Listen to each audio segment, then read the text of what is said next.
Big fella, summer is here. The sun is shining. Shirts are off and your balls are smooth. You heard it right. Your friends at Manscaped are here to make sure your beach balls are as smooth as Floridian sand. In summer, you want to kill some cold beers and barbecues, not kill the vibe with pubes peeking out of your swim trunks. Oh, the pubes, that ruins the vibe, Updogg. That's why Manscaped has their Performance Package 4.0 to keep the party in your pants looking crisp and refreshing all summer long.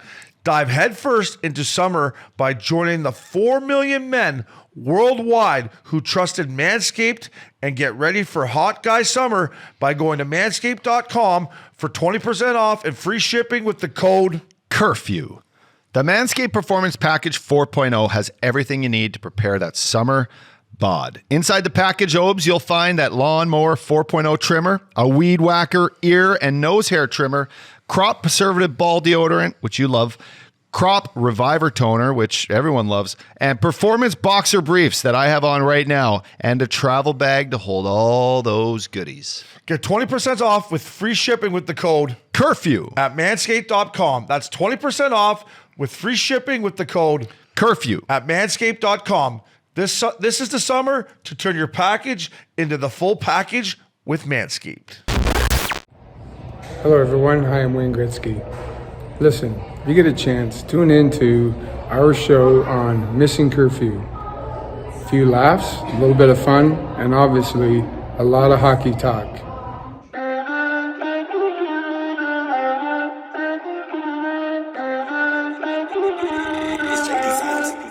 Look, I just wanna drip with ice like Wayne Gretzky. I just wanna talk to her. She interests me the way that she walked in here. Welcome back to a fresh episode of Missing Curfew.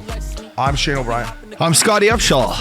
The Updogg. What a fucking tarp that is. Thank you. This is this I bought online, Obi, the year of the last time I went to the Tragically Hip's last concert in Kingston, Ontario, my friend, just up the road from Port Hope, where you're from. I played Junior Kingston, but that tarp, I don't know. It's much. I haven't seen you ever wear it. Maybe I'll tell you why.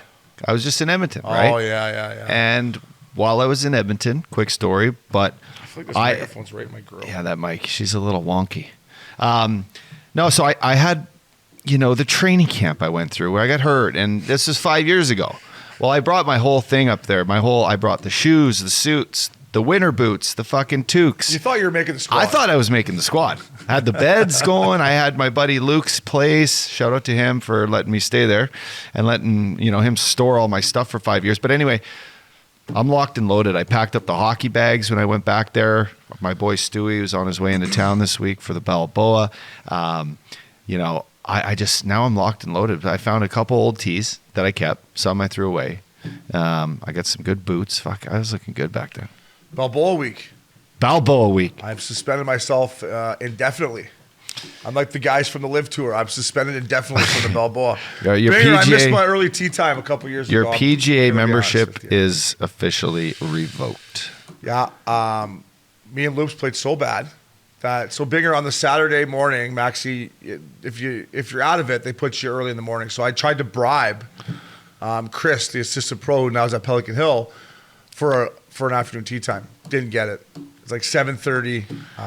Didn't show up. That's not perfect. So I have a 7:15 a.m. See, 7:15. Who plays golf at 7:15 on Thursday? It's not perfect. Still too early. But the greens will be a little dewy cocks. They're gonna be nice. The course I played a massive pickleball game yesterday. Made my return since playoff hockey's winding down. I'm back to having a life again. Played pickleball for an hour and a half yesterday. Shout out to Danny Lane, Coop, and Barlow. But the course, Uppy, looks amazing. Yeah, sweet. It looks really, really I'm gonna nice. go. I might even go after this today. Wow, to hit practice. some balls. Get on the putting green.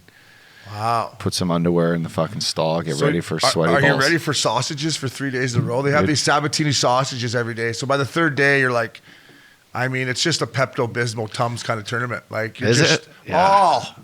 What's my cocktail going to be for this tourney? I think this is going to be what's the cocktail going to be? Is it going to be a transfusion? I think you start 7:15 in the morning with an Irish coffee. Well, that's every morning, by the way. I make coffee at home. I put Bailey's in there every morning. Wow. I'm on the Getzloff program. It's good. It's just like my call it almond milk, but it's Bailey's. Wow. It's good stuff. Every morning. Every morning. Maybe I should try that. Gets the system I just going. put almond milk in there. I'm trying to fucking. When you go for your walks, uphill battle, Binger. when you go for your morning walk, do you bring coffee or do you just I go start with a coffee, then I throw a lip boomer in. and then you hit the road? You guys ever listen to this Bill Burr?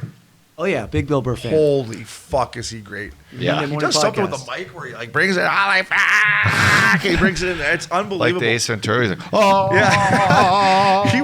I was listening today. He went on a rant about a guy putting vodka. He's like, I got this fucking bird out here. The fucking thing fell over. Maybe my buddy poured vodka in the bird bath into like flying as a bird. And I'm like, how the fuck did he's a genius. Is he on? Well, what's he take? You think for the show? Mushrooms? I don't know, but and if you have a chance, if you're looking for something to watch, guys, I'm sure he does. Bill Burr, his last stand up on Netflix, the one in London, it's unreal. He comes out of the gates on politics, and then he comes right into the Me Too. Oh, he hits it hard. It's unbelievable. Can't And wait. then he talks about his anger. It's just it's great, Uppy. So He's got some issues, doesn't to he? answer your question, Yeah. I have a coffee with almond milk out of my Krager. Is that what it's called? Kreger? It's called the You know the one where Keurig? you flip up? Keurig. Thanks, bud. oh Yeah. Keurig. Keurig. What did I say? Yeah, Krager. Krager. Krager. That's a grill. I'd like to do a keg stand right now. Look at that tarp. And then I have a lip boomer and I listen to my podcast. I Nice. often listen to our podcast on Thursday mornings just for our timing. Yep. But And I listen to Dave Portnoy, Victory, Bill I'm Barr. just wondering if the coffee mug is like in the way of like the good walk, or is it like you just? I have this isn't probably good for the earth, but I use a disposable, toss in the garbage. That's okay.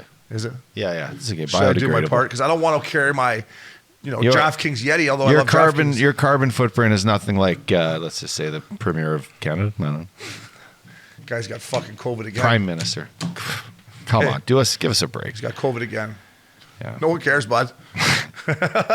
Anyways, let's try to stay on topic. Good luck in the Balboa.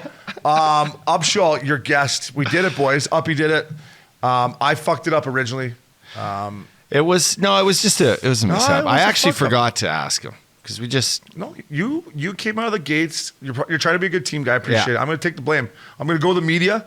I'm saying it was my guy. That's my fault we lost the game. Hey, did you see the video? What Six was doing here? That's what he was doing. I just forgot to ask him if he really did go to Spain or if that was just bullshit. But he loved the banter back and forth. I'm like, come on, Wayne. If you're going to Spain, I'm going to, when you get back here and kick your ass in golf. Yeah. And so it was shooting the shit. But He was but great. listen, when He was great. when I was up in Edmonton, he was the first guy I saw when I checked in the hotel.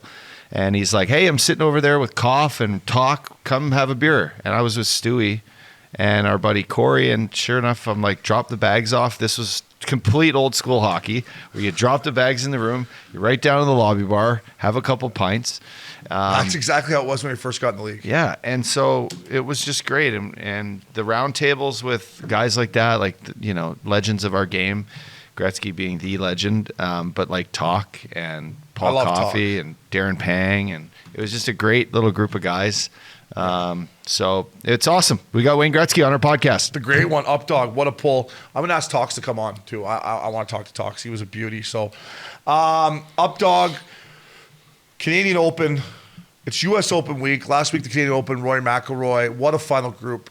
Him, Justin Thomas, Tony Finau. It was just outside Toronto at St. George's, which is supposed to be a track. Rory's won her back-to-back the last two times it's been played. I mean, it couldn't have been a better story for the Canadian Open. No, I love the fact that it's between, the U.S. Open and, say, I don't know, middle of the playoffs. It just feels like it's the right time to be playing good events like this. Yeah, well, Right? I think because it used to be behind the Open Championship, and I think RBC is such a big sponsor, They wanted a little more life. or lack thereof, a couple sponsors now, which we're going to get into. I think they moved in front of the U.S. It makes sense. Put the Canadian Open right in front of the U.S. Yeah, Open. no brainer. Looks But bad. it's almost should be like the fans, by the way. Toronto fans, great job. They had the hockey hole. What was it, The rink. 16? Yeah. 16? Yeah, banging on the boards. Let's go. Ontario. Junk Port Junk Hopians. Port Hopians. Just, it's a great tournament. So I watched it from a hyperbaric chamber on Sunday after it. I had it recorded, Hyperbaric and I was in there, and I was doing a little reading on the great one, and I was watching.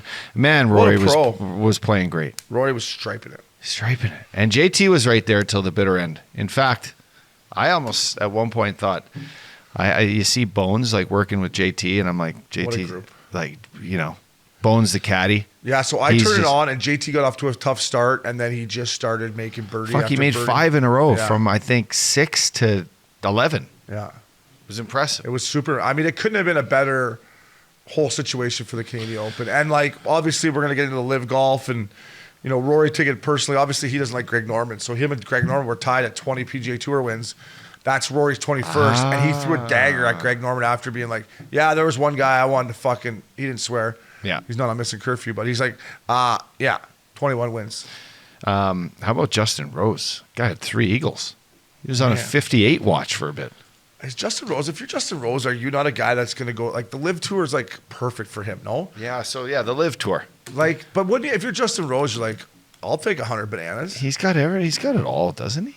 But I don't know. man, they're starting to there's a lot of opportunity for the guys who are staying on tour, Obi, to be more competitive with it, maybe win a few more events. Definitely not going to get paid as much here coming up, right? Yeah, so, it is U.S. Open week. Updogg, I love my live at the Masters, live at the U.S. Open. I had it on the last couple days.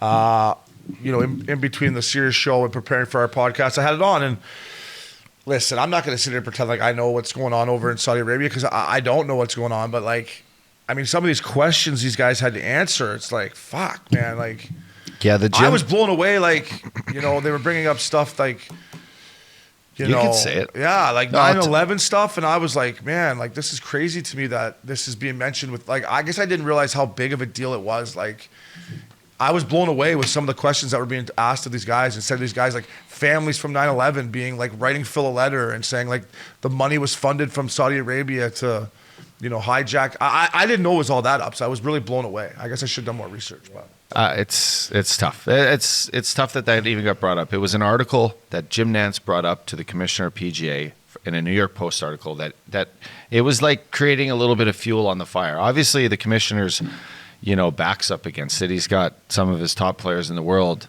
leaving for paychecks that he cannot pay his players. I guess in this world that we live in, money speaks, and it's legit. Like they are wired a pretty substantial amount of money into their bank accounts. They negotiated deals. It seems like a great tour stops to go on. Why not? I mean, to me, why not let them do it and then just let them, if they're the best players in the world, they want to play in the majors. And I think each major has their own rule settings for how to get in. Yeah. So it's going to come down to, Let them play. it's going to come down to I don't world ranking points. What would have you done when you're in the NHL? I was just going to say, I got it written down right here. As any athlete's dream is, if you're going to pay me more to play less, I'm going to sign the deal. 100%. Obs, you're going to make, instead of 2 bananas, you're going to make 4 bananas, you're going to play 40 games. Where do I sign? I don't care where it is. I'll play anywhere for that. Yeah. Right? It's easier on my body. It gives me more free time. I'll tell you where you're going to play. In every great city that there is in Yeah. the world, not in North Carolina or, Columbus. not in Columbus. Not in fucking... Are we going to get through wherever. a pod where we don't rip Columbus? I don't think so. I don't know. Uppy, I'm telling you, it's just, it blew me away how touchy some people or how upset people are about this. Like, I was like, I mean, listen, Charles Schwartzel, fuck, where's he been forever? What did he $4 just million make, bucks to win the 4.5? first one, 4.5. And then there's like a team event to it. Yeah, and I know. It's like F1. It's basically F1 brought to you by golf. Yeah. Last place, Andy Oldtrig, $120K. Just for not showing bad. up. Fucking I'll walking buy one you- right, hooking one left. Yeah, Here's I'll buy a new $120K. Mastercraft. It'll be nice for the lake back home. Phil showed up. He looked like he'd maybe been on a bit of a... Phil doesn't look he too... looked like he was on the fellow tour. I think he needs to get in the hyperbaric chamber. Have a green juice, Phil. I and asked get in him, what's with the hyperbaric." beard? He said, Amy likes it. Oh, I said, okay. Phil. all right, Phil.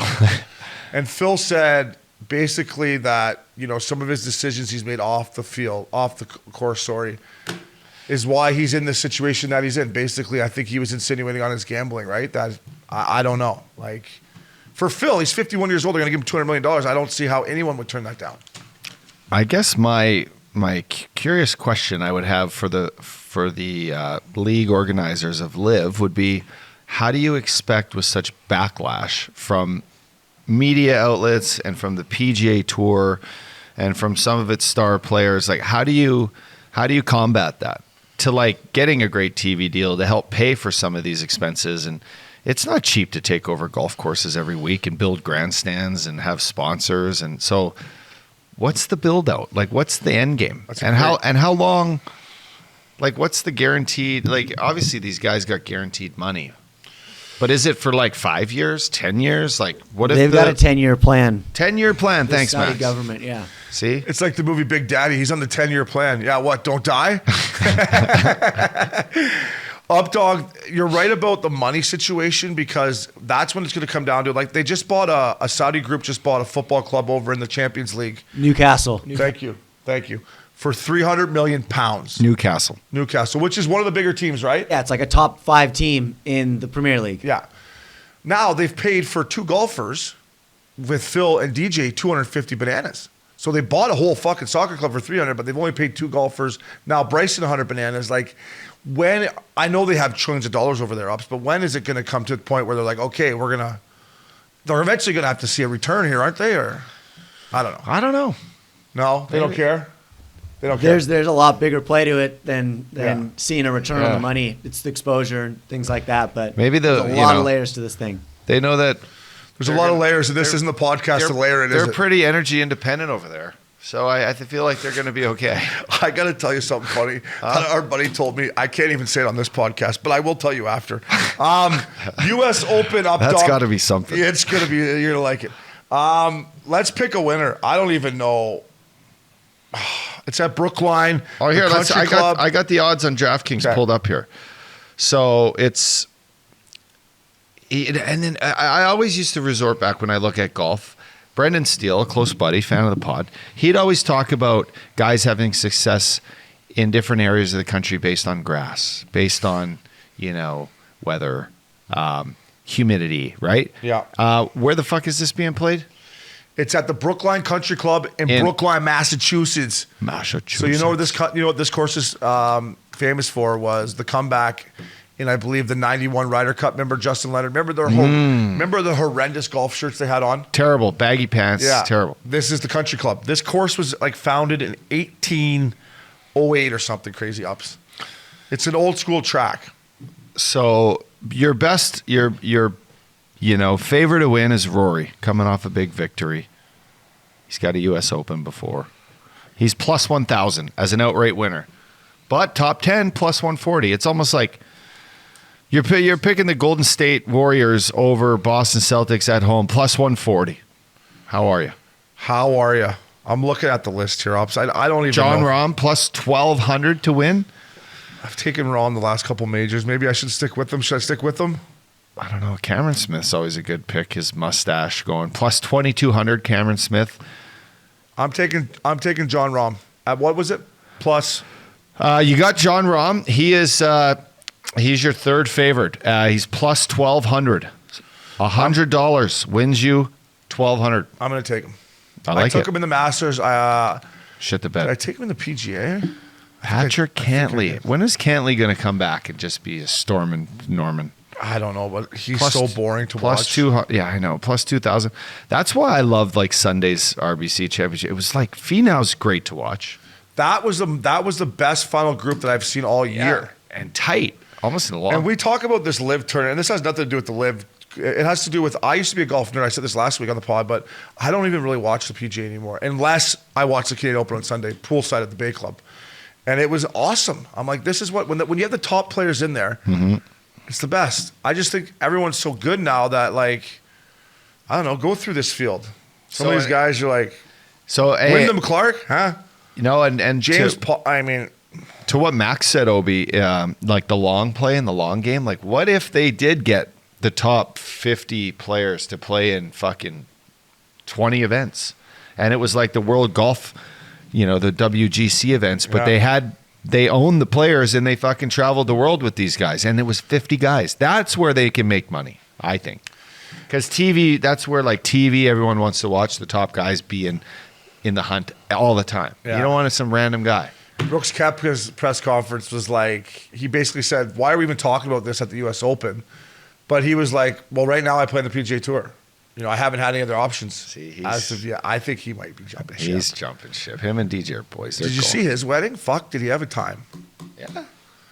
You know who was at his wedding? Remember Sophie Julia? Oh, yeah. Yeah, she was there, so I was following on her Instagram. They had Ludacris. Ludacris played. Yeah, Brooks Koepka married Jenna Sims. Yeah. They had Ludacris. Koepka, I saw a video, he had his tarp fucking unbuttoned on the dance floor. You would have been proud of him. Nice. Yeah, it looked like a fun wedding. Yeah. I'm really looking forward to my boy Maybe we should take Bertuzzo's Koepka. wedding this Maybe- summer. Bob was getting married. Yeah. Vale. Wow. How are you? Vale's Air's nice. thin up there. I'm taking John Rahm. Who you got? I'm going to, hey, while you're sweating your balls off playing the Balboa, I'm going to be watching this all weekend.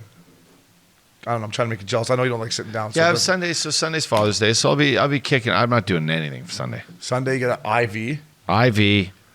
And just tell Izzy to keep bringing Saturday, it up. I'll Izzy, grab daddy a beer, Izzy. Grab Saturday, daddy I'll be a getting beer. Juiced. I'll be getting juiced Saturday. Does and Izzy grab you beers yet out of the fridge? Yeah, she often she'll as soon as I go to the fridge, she'll go beer. Yeah. Or she'll go hummus. She wants some hummus. Cucumbers? I'm like, okay. She's getting big. She got her staples out of her head today. I saw her last week. She's getting big. She got her first cut. Did I tell you that? Yeah, she fell back in her head. Yeah, she's a hockey player now. She got them staples out before the show today. That- She's a warrior. That young girl's got a lot of upshow in her. A lot. I can see a lot of it in her dance moves. I can see a lot of it in her. She's a rock star. Yeah. Yeah. So I'm taking John Rahm. Who you got, bud? I'm going to go with, you know what I like here? Jordan Spieth. Wow. Come on, Spieth. I don't know. I Is thought he you were playing going good? to take your boy, the guy who won the Masters for you. Scotty. Yeah. Well, I get second pick. Scotty Scheffler, and then I also like Will Zalatoris because my name's Will too. Ooh, Zalatoris is a good pick. Sorry, I get 3. You get 3. I don't even know if I want 3. I'm going to go long shot Keegan Bradley, Boston guy. What's his thing? Keegan, home track. I'm going Keegan Let's Bradley. see. Plus He's down there. He's gonna be a Keegan lot. Bradley. He's plus 8 bananas. 8,000. Yeah, I'm taking Keegan Bradley as a long Yeah. shot. Good Boston boy. I mean, Patrick Reed plus 10,000. His game stinks. It'll be a great venue though, with the drunk Bostonians. Like it's going to be a fun week at the U.S. Open. Let's hope Rory and Thomas and these guys are in the mix because it will be. It'll get going, won't it? Yeah. So Awesome. Updogg, that was our little intro on golf. Good luck in the Balboa, buddy. Go out and get them there. Keep your head down, low and slow. There was a video that surfaced with Connor McDavid. I don't want to get anything with Connor McDavid. I want to get into it with the fucking knucklehead that took the video. Hey, bud. I don't know who it was. Have we found out who it was yet? I don't think so. Have some fucking respect. Totally. All right? First of all, I'm from Ontario. Toronto's my home city, so to speak. I'm from a small town outside of it. Maybe you realize why people don't want to play hockey in Toronto. You know, maybe why fucking the Toronto Maple Leafs don't go to the bar. Maybe I know why now. Maybe this is why they sit at home and don't do anything. Because of pigeons like you, when guys are out trying to have a good time, winding down after the season, and you're going to go take a video of this guy? Like, if we find out who this guy is, like, He's done. You got, like, come on, never be allowed at a hockey game again. Ever. At a bar, anything else. Like, it pisses me off that somebody, a good Canadian, I'm assuming he's Canadian, in Toronto would do that to the greatest player on the planet right now. Yeah, and well said. Well said. Guy's guy. Yeah. That's a guy's guy right there. I have an issue just with, like, you could call it like internet memes or whatever the hell you want to talk about. Like, cheating? What are you talking about, cheating? To fucking, show me video, show me proof, show me video. Fuck off. That is not even you're leaving the bar. You've obviously been in there. You had a long playoff run. Just go to the after party. That's nothing. Hey, where's the after party? I could get out of that, no sweat.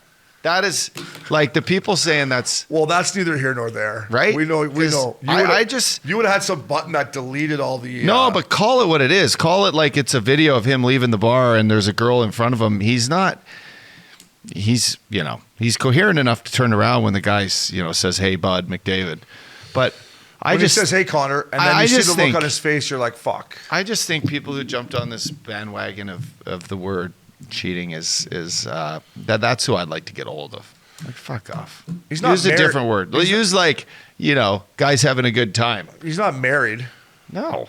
and like you Nor said, who should he- knows what was going nor on? should I he. just, if you live out in LA and you're a movie star, you put up with the paparazzi, right? We're boys with Kevin Connolly, right? Cons would go out the back door, in the back door. and- Yeah. So yeah. So in LA, you're ready for it. I just think, Uppy, have we gotten to the point in Canada and the world we live in where a hockey player is going out to the bar and he has to be worried about being videotaped? Because if we are, shame on Canada. Yeah. And shame on everybody up there that fucking cheers for Canada come Olympic time. Connor McDavid is going to be the captain of Team Canada. And that fucking knucklehead that took the video is going to be drunk at a bar with his Canada jersey on. Well, he shouldn't be allowed. I know. Like, It shouldn't be. have some respect for people living their life. This guy provides us entertainment. What he just did in the playoffs provided us entertainment that we haven't seen since maybe our guest that you got coming on, the greatest player of all time. And this fucking pigeon in Canada is going to take a video of Connor coming out of the bar drunk. Come on. Yeah, Like, put on a pair of skates, fella, and let's go out on the ice. This guy took the video. Yeah. And see what the boys would do to him. Or just meet him out back. Well, then you get in trouble. Yeah, but plus, I'm you know, fired up, if boys, you're, sorry. I know you are, but Obi, like, Fucking joke. we used to go out together a lot in an era with videos, Yeah. whatever. I was trying to get on TMZ. Hey, Yeah. hey, look at this broad. Get me on there, man. Get my social media up. Yeah, but like I would have known better, and I'm not blaming any of Connor's buddies, but I would have known better to be like, we're not walking down this street 100%. with whoever we're with here, No, and that's we a- don't. that's a This great is all point. full speculation That's of a great who the point. girl is, what was actually like done, all speculation. Yeah, we're not Let's even say. talking. But this is you looking out for me because I'm your boy and I'm your teammate, and Yeah. me looking out for you, vice versa, no matter what happens. Now, there wasn't a fight. There wasn't, it's not throwing, it's nothing criminal based. This is just a guy being a guy. So, I don't know. I would have just been like, hey, we're going to go out the side door. We know the owner. Yeah. Or, you're not at any bar. You don't know the owner if you're these guys in Toronto, right? You're like, Yeah. fucking, hey, Travis, we're You going out should the have went back. to Peter Gertz's or Travis's bar. Yeah. And Peter or Travis would have said, hey, fella, come out the side. You're right in that aspect, Uppy, that, and this isn't even about Connor, any superstar hockey player, I guess it's a good wake-up call to, make sure you know your surroundings, make sure you know who you're with, go out the side door, have the fucking Sprinter van, like us back in the day, ready, rocking and hide. Hey, imagine it. See, you just got to teach some people this stuff. We would have gotten shit. No, We're playing in Canada? just everything back in the day. So, like, Instagram was just getting going when we were playing. It wasn't full. Like, if there was Instagram in Vancouver, I would have been fucking done. I would come out of the roller some nights like 10 deep. You weren't even playing. Yeah. Fuck the back door. I'm going out the front, right No, where I but came in. Honestly, when I learned my lesson, I would then go out the back. Yeah. And then when I stopped hanging out at the Roxy, I would go to Republic. I would have I'd come in the back, out the back. But that's just because I was already in the fucking doghouse. Yeah. Yeah. It's unfortunate. Stupid camera It phones. sucks, man. Like, I don't know. I'm I'm sure. Just like, it's harmless. But it's just like people got something to talk about and they shouldn't. It's stupid. She ain't changed the locks, is she? She's not changed a lot. She ain't changed the locks. So, I got one more fan rant. I gave the Rangers fans a lot of props all playoffs. I thought MSG made it a lot more fun. Yeah. I thought they were great. The hey after they score goals is unbelievable. But this knucklehead who actually cold cocked, that Lightning's fan was out colder than piss on a plate. I don't know, man. That one made me just like, it's like that feeling in your stomach up. Yeah. They got him though, right? I think they got him. It's bullshit. And that's something you'd think you'd see at more of a Islanders game than a Ranger game. You would. Well, right? Yeah, I don't know. You or Battle of Alberta. Yeah. Like, I mean, you're going out in Manhattan after the game. Like, you just won. No, listen. If there's two fans that want to go, you're a Rangers fan, I'm a Lightning fan, Yeah. and I'm chirping you, and you look at me, and the guy looks back. Fine, let's go. But you don't just turn and then clock him. Wow, like, Yeah. Turn like you're not doing anything and then just like you should have pushed him. Like, you want to go? Let's fucking go, bud. Yeah. But people don't know. People don't know how to act proper like we do either. But like people have never been in a No, we don't. fight. I don't know And how like to act Bertuzzo's old man Oscar would say, hit or be hit first. That's what right? that's what Peter O'Brien told me too. Patty Peter Swing O'Brien. first, ask questions When later. you hear someone say "let," he said, just start chucking them, and I did. Huckleberry fan. So Rangers fans, you guys had a great playoff. That guy, Updogg, no room for that. So Updogg, I got a couple little playoff topics here for you. First of all, I feel like we've, not been hard on ESPN, but I think we've been firm and fair, as the old boxing ref used to say. But something they're doing cool that happened in the East Final and will continue to happen is Scott Van Pelt having guys on after the game. Stammer, the Big Rig. Big Rig. That's something that ESPN is. Mike Smith. Yeah. He had on Mike Smith. Did they? Yes. Okay, cool. Kudos to ESPN. That is big league. Scott Van Pelt is National League, beyond National League. And even Big Rig was so excited. So I just wanted to give ESPN some love because I feel like we have called them out on a few things. That is I mean, I would love to be on Scott Van Pelt's show. SVP is awesome, Yeah. and I noticed it. I noticed it after Calgary got put away by Edmonton, and Mike Smith came on. He had the Oilers hat. He had no tarp. He was ripped, and I'm like, "Fuck, this guy still got it." And the interview was great because he was like, Fuck, this "Listen, guy still got it. We just won. We're gonna go have some beers as a team. You know, we're putting it away." And the articulation from Scott was awesome. Where you're like, hockey players deserve this stage to get interviewed after big moments. And that's something we've never really had to the audience and to the watcher of good American sports TV. If you're a sports guy, you have ESPN on at the end of your fucking day, at the end of your weekend, and you're just flowing through the highlights. Boom, Scott Van Pelt, great interview. It was awesome. It's a great point by you, and it's the advantage I thought ESPN would have over TNT is that's the fact. Every athlete's dream, we want to be on ESPN, right? How sick is Scott Van Pelt's set, by the way? Yeah. Why His can't chair- they reenact that his for the chair- NHL though? His chair spins everywhere. Yeah, I know. Levy should have they should have just a bigger set. Yeah. Zoom it out. Take We a always little talk- bit off of SVP's budget. or Missin Curfew because you like to push the cameras back a bit. I Their do. cameras I'm are worried a little, about this one. I don't know if You Bigger's got me looking wouldn't be wide happy here. if you were on. You would not be happy if you were on that set at ESPN. No, it's too close. It's too close. You're sitting in a smaller chair. Yeah. Well, actually, no. The one's Moose. You do know me well because when I watch this, that's exactly what I think. How fat I would look on that set, and would that chair even hold me? But Yeah. they all look like when they do the point. they all look tight in there, and they got small guys. Torch is no disrespect, Torch. Or Callahan's not very big. Weeksy and myself got a lot in common. Yeah. But I'm with you. Make the set bigger. Yeah. I don't agree. know. No, I agree. But kudos to ESPN, SVP. You're an absolute beauty. Updogg, something I want to run by as ex-National Leaguer. Playoff games. Why don't they fucking count to our total? I don't know. I got 40 playoff games that I don't get no credit for. Yeah, I think I have 50 something. Right? That puts me over like 600 games, puts you over 800. I think you can. No one's going to care if you go, I got over 600 games. I think on the stat sheet, once you get to the playoffs, it's kind of all about the squad. I don't know what the reasoning is. That would be an issue. Like, we should. It should count against something if it's like with our fucking fortune. Or, like towards our pension or whatever. Like, because they're technically harder to get into. You have to be on a good team, which is a little bit luck, I guess, too, right? Mm-hmm. And then they're harder on your body when you play them. So I'm not getting credit for this towards, Shane O'Brien, X amount of games. I want those 40 fucking games, Ups. It should count as 2, actually. Yeah. Fuck, we'll have 1,000 here before the show's over. I'll get my silver stick. Here, let's just go back. Maybe we can ask our guest. We're going to ask Glenn Healy at the alumni. Yeah. Heels, I want my 40 games towards my pension. I'm going to email him. I don't know. Something I thought about. CC me on that. I'll jump in. All right. Uppy, another thing I wanted to run by you because I know you love playing at home and the road. I love playing on the road come playoff time. I don't know. I saw the Rangers go in there and win Game 7 in Carolina, and that you could have heard a pin drop. Did you love it as much as I love quieting a building? As much as I love the towels at home getting rocking, when you could look around and be like, boys, look at what we did here. These fans are done. Is it almost more satisfying to win on the road? Obi, I think the road, especially when you get that nice hotel going, you got a nice little bus ride over, eh? It always goes You're at back the to the Four hotel and the plane with Seasons, you. eh? I You're like at the that. Four Seasons. It's nice out. It's Team playoff meals. time. Team meals.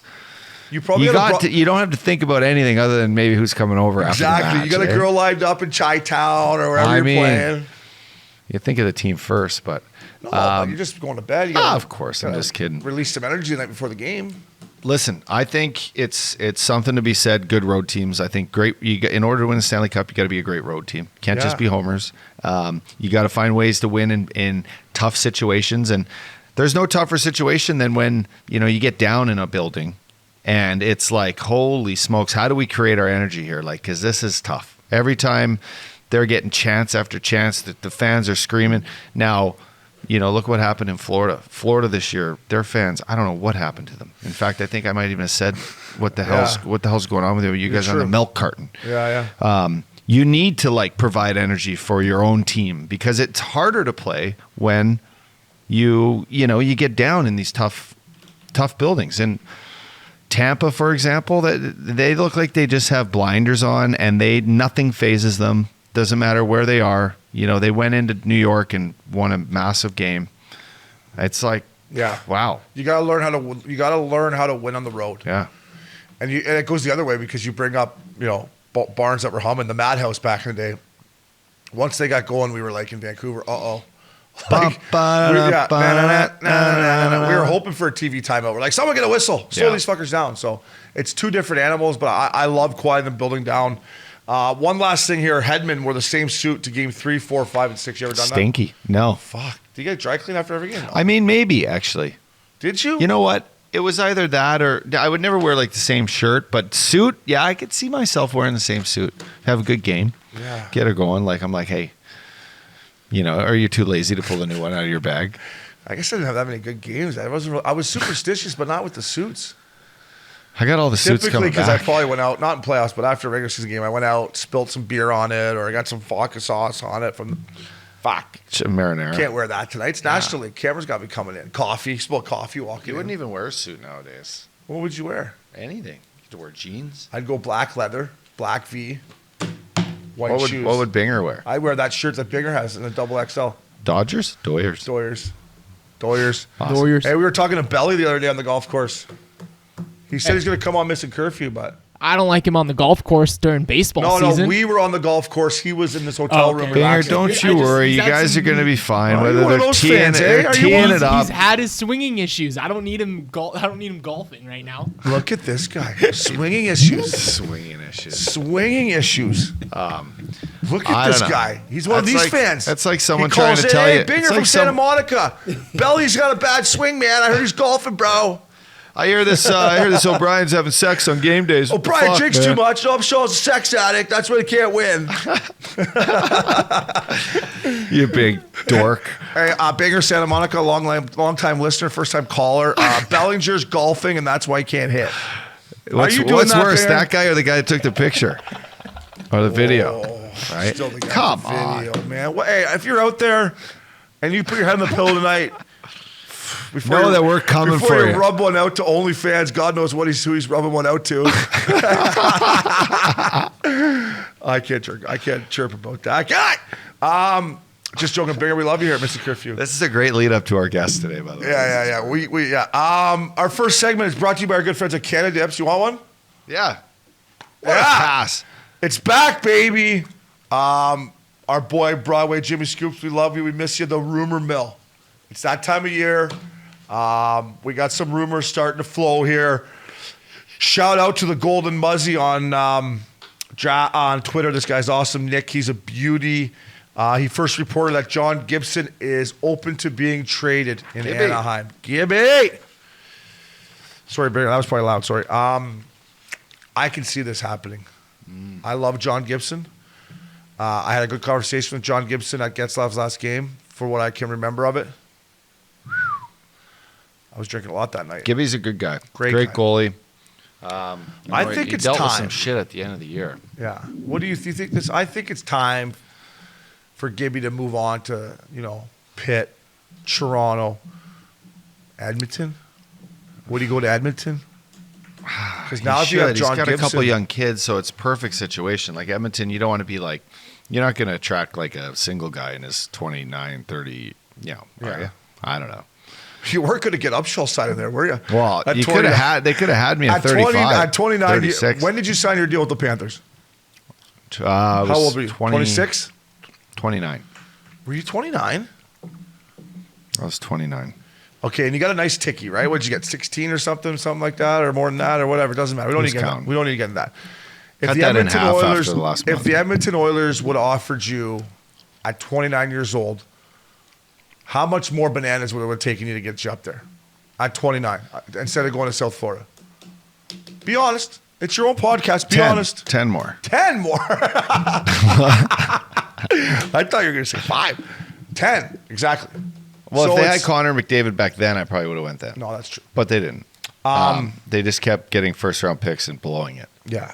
So point being, where they are now is a lot easier to sell to a guy like a guy like John Gibson. New rink. Yeah. Exciting season they just had. You know, if Woodcroft comes back, new coach, new face. Connor playing the best hockey he's played, probably hungrier than ever. Hopefully learns from this loss. A lot of upside to going to Edmonton now. Yeah. If they had the goalie, who knows? Could John Gibson stole a series against Colorado? Probably. Kyle Dubas in Toronto. If you're whatever you're doing, you and Shanny, I don't know what you guys do. Pick up the phone and call Pat Verbeek, because if this is accurate and you could get Gibby in Toronto, Jack Campbell's a UFA. I mean, that's a team too to me. That's like, I'll give up. That's how you move and shake. Yeah, give up somebody. Give up. I don't know what you got to give up, but Nylander? Morgan Riley? Ooh. You don't have a D, do you? Could you get John Gibson, Cam Fowler for Morgan Riley and William Nylander? Or something like that? I don't know.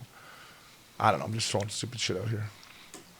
Maybe, and a draft pick, though. And a draft pick, yeah. First rounder. I don't know. I know Gibby likes out here, but that's when I could see Updogg. Shout out to the Golden Muzzy on Twitter. Give him a follow, boy. He's pretty good. Anyone out there? Our boy Tyson Barrie is on the rumor mill. Edmonton is looking to get Bears out of there. I'm hearing through social media, Seattle Kraken maybe. You think Bears could go to Seattle? He's a Victoria BC boy. Yeah, it'd be great. I think Bears still has a lot of great hockey in him, and he proved that. Seattle, though, I still don't know what the hell's going on there. So nobody does. I think Bears has been a good Edmonton Oiler. I thought what he did the year of the North Division where he led the league in D-scoring, I thought he played hard. I thought he was good on their power play. I don't know, I'm just speculating. I think it's probably a good time for Bears to move on to, right? Like They got that young Bouchard guy that's the right-handed shot that plays the power play. Nothing personal. No. Bears is out of here. Great run. What about this Alex DeBrincat? To me, that doesn't seem like the rumor mill on him. Is that something would you move an all-star on your team and score 40? So shout out to Dave Pagnotta. This is Pagnotta? Yeah, Fourth Period Magazine. Check it out. He's a beauty. I just don't know if that's the right move for Chicago. This one I don't get. I mean, so with them, it's Patty Kane, right? What's Patty going to do? He's got 1 year left at 11 bananas, I believe. 10 bananas. Taves the same thing. Taves isn't going anywhere because no one's going to take him that. But Kane could go somewhere. Yep. Rangers. Anywhere. Updogg. I mean, I drank the Kool-Aid on Chicago this year, but full rebuild, I think, bro. So Patty Kane's making 10.5, and so is Taves. Trade Tavares for Patty Kane. 1 year deal. Trade Patty Kane for who? Johnny T. Wow. Tavares. Would Chicago take that deal? Tavares has like 4 more years at that much money. No, they wouldn't probably. Because Taves and Tavares are the same player. Well, Taves is way better. He's got 3 cups. I would not trade DeBrincat. I would not. Unless this kid comes to me and says, I want out of here. But I would not trade him. He's a pure goal scorer. Another guy, Josh Anderson. Love him. Out of Montreal. This guy I would jump at. Edmonton, that'd be a great pit. Credit to Pierre LeBron on this one. Pierre, with his Twitter fingers, I would jump on Josh Anderson. I love this kid. Right-handed, power forward, like a Tom Wilson. You got to love him. Went to the finals 2 years ago. To me, he's everything that Edmonton's depth needs. The playoffs with Josh Anderson would have been a much different story for the Edmonton Oilers. So if that Pierre LeBrun is onto something here, that's a move Kenny Holland's got to look at. Speaking of Kenny Holland, Duncan Keith and my boy Mike Smith have been asked to make a decision on retirement before July 1st. You think these guys retire or what? Fuck no. Take my cash. Yeah, I know. Unless you want to put me upstairs for the whatever you owe me. Yeah. Keith makes 5.5 and Smitty makes 2.1 or something. I mean, Kenny Holland is praying those guys retire because that helps them out. No kidding. Yeah, but with their cap problem. But no kidding. But you signed me to the deal, and I just played for you into the playoffs. Like I want my next year to. I'm not done. Maybe they are. Maybe they are done. I'm not fucking leaving. I ain't fucking leaving until they take me jersey by. I think Smitty would be a great backup. I mean, Duncan Keith, I thought he played good. I get it at 5.5. Like you wish you had him at 3. I thought Keith was still good. Keith was still great. He's a 4 or 5 guy now. He's a 5 guy. Yeah. So what's that? $2 million? $3 million? That's. I mean, it depends what age you are. Yeah. You could be 7. Like a Bouchard is fucking making 900. I don't think either one of those guys are shutting them down as much as Kenny Holland wants to. And then Ryan Rashad, the Oilers are help me out with that one. By the way, shout out to this guy. He's a beauty. Yeah, he's a good guy. I hung out with him in Edmonton. Good guy. He's saying they're more interested in Yamamoto than Puljujarvi. No kidding. Fucking tell me something I don't know, Tips. This Puljujarvi, I don't know. Is he probably a good kid? Bears posted a picture with him after the season, Tyson Berry. So he's got to be a good guy. I'm sure he's a good guy. I don't know. I just don't know. What are you going to get for this guy? In a situation where you play with the best players in the world and you get every chance to succeed, and you see it over and over and over again in the course of your career, this is one guy that, how many lives does the kid get? I'm just going to be harsh because I can be right now behind a microphone.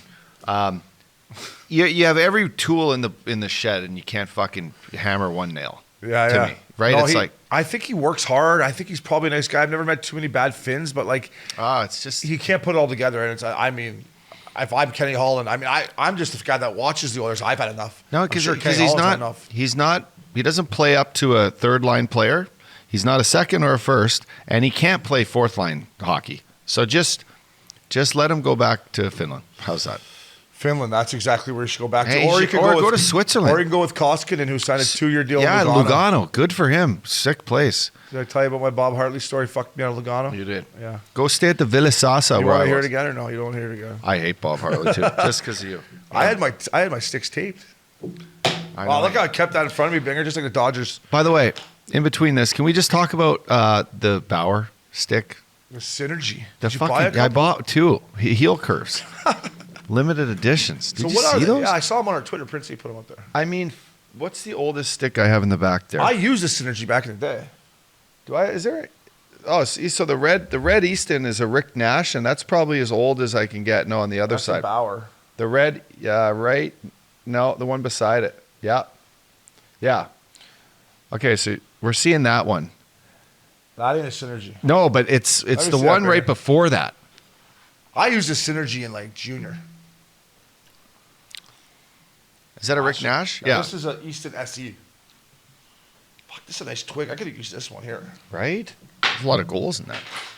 Nasher dangled me a couple times. I used a Synergy when I was in St. Mike's. Yeah. And then I turned pro, and I used it a little bit in the jungle, and then I had to use CCM. So what, Bauer bought Easton? Is that what you're talking about? I think so, because right on their website, it's like Easton Synergy Senior, and it says the Synergy is back, limited quantity. They brought back the stick for many, started it all. It did start it all. Did you have to buy shout out to Easton. When I was in junior hockey and they made the one piece, this was the stick. Yeah, we were in junior when it came out. Do you want one? I'll buy you one. I'll take one. I got no sticks. Were you a heel curve? Yeah, Drury. You were, right? Drury with a thicker blade. Okay, so they say that this is the P91A. Looks like the Drury to me. Yeah. All right. Yeah, I'll take one of those. I got no sticks in my house right now. If I had to play an alumni game, I'd have to go buy a stick at, where do I buy a stick around here? No idea. Dick's Sporting Goods or something.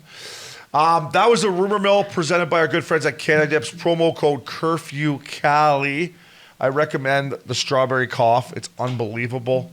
Who was that guy that we were playing golf with? Greg? Was his name Greg? Played Mission Viejo. He was chewing lip boomers. He was, yeah. Good guy.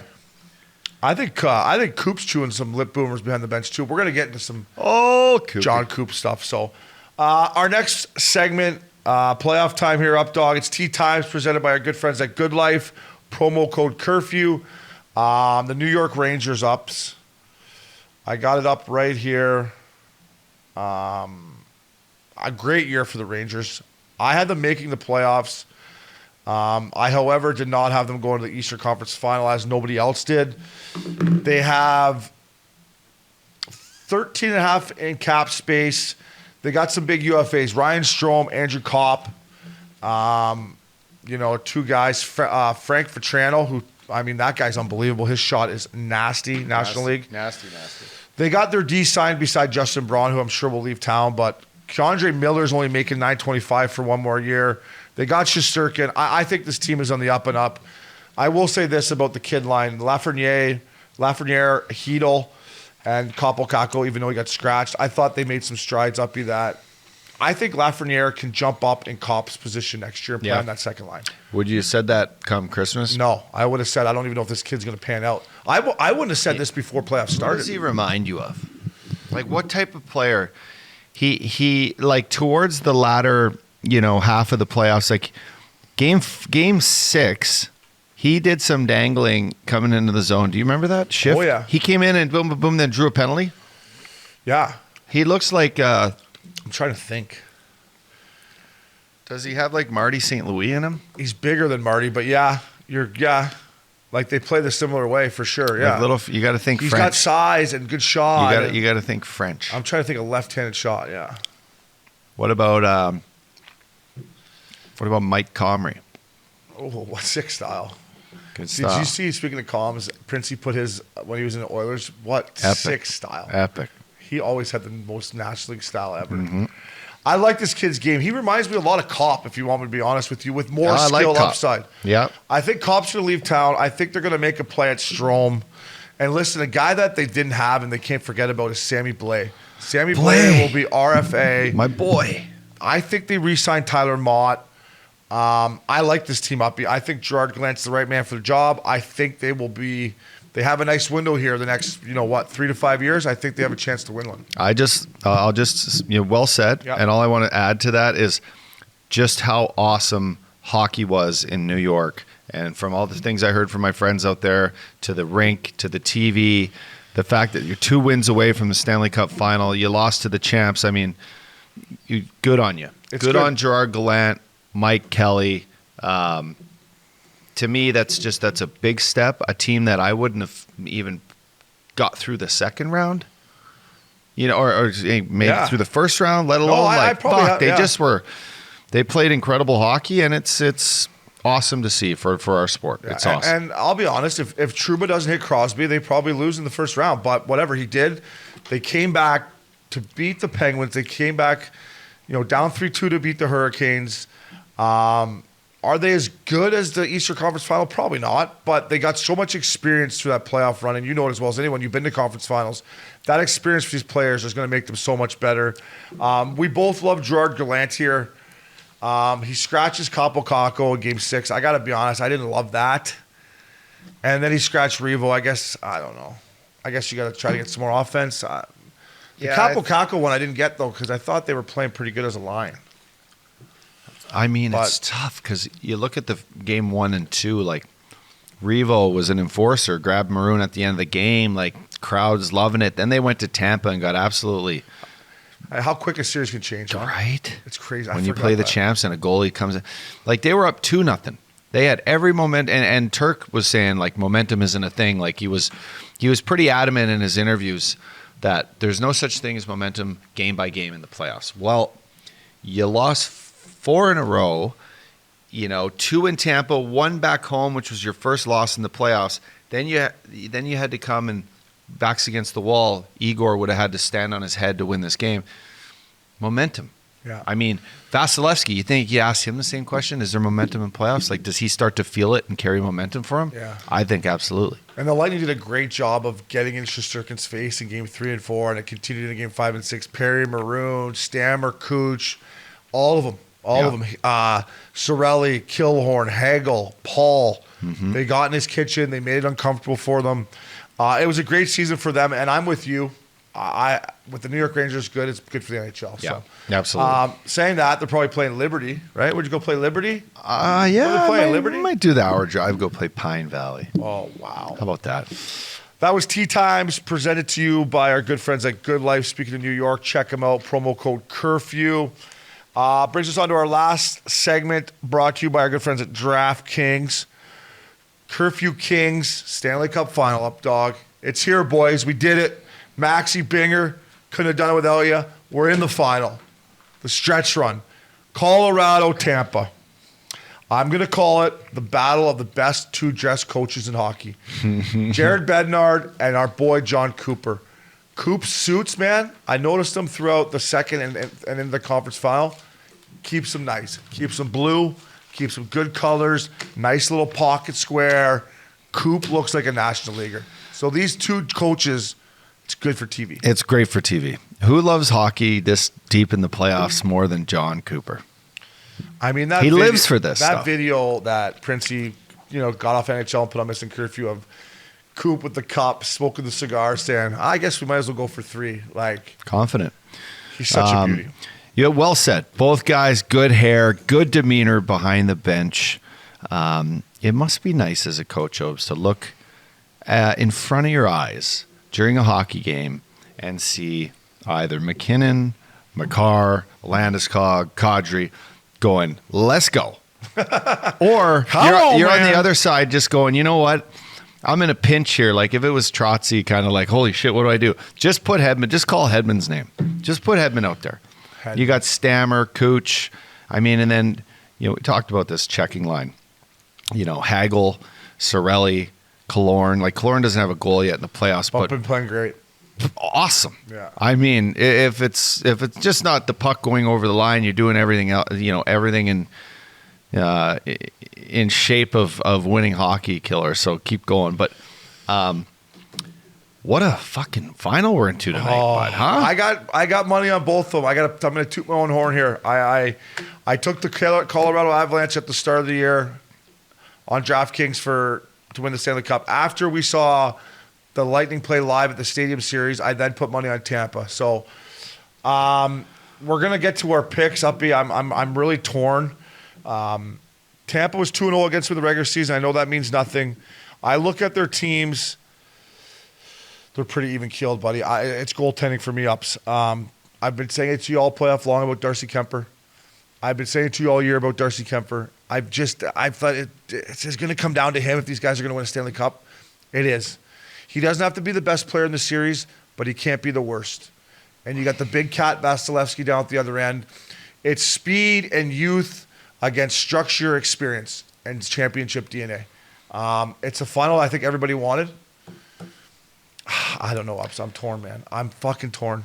Kemper seems to be the guy, right? He's your number one. Can he make good saves? We're about to see. Like, is these injuries going to affect him? Francois? Buddy, he can get the job done. He's won 5 in a row. He's carried the weight. I mean, can Colorado carry so much momentum in a series like they did against Edmonton that goaltending doesn't even become an issue? That's like the question too. No, I don't think they can. Is Tampa going to get their looks? You have to think they are. Oh, they're going to. Right? So goaltending is going to be more of a factor than I think anyone can put, pen to paper at today. I'm going to call him Frankie. Call him Frankie because that's what they were chanting at Ball Arena for him. If we see Frankie come in, not for an injury, just because Kemper's playing shitty, the Avalanche, in my opinion, are going to have a hard time winning this series. Now, Kemper's just got to be, just don't let in fucking a couple soft ones a night, and, I think it favors the Avs, but, the two biggest storylines here before we get it going up are Kadri and Cogliano for the Avs. Kadri skating.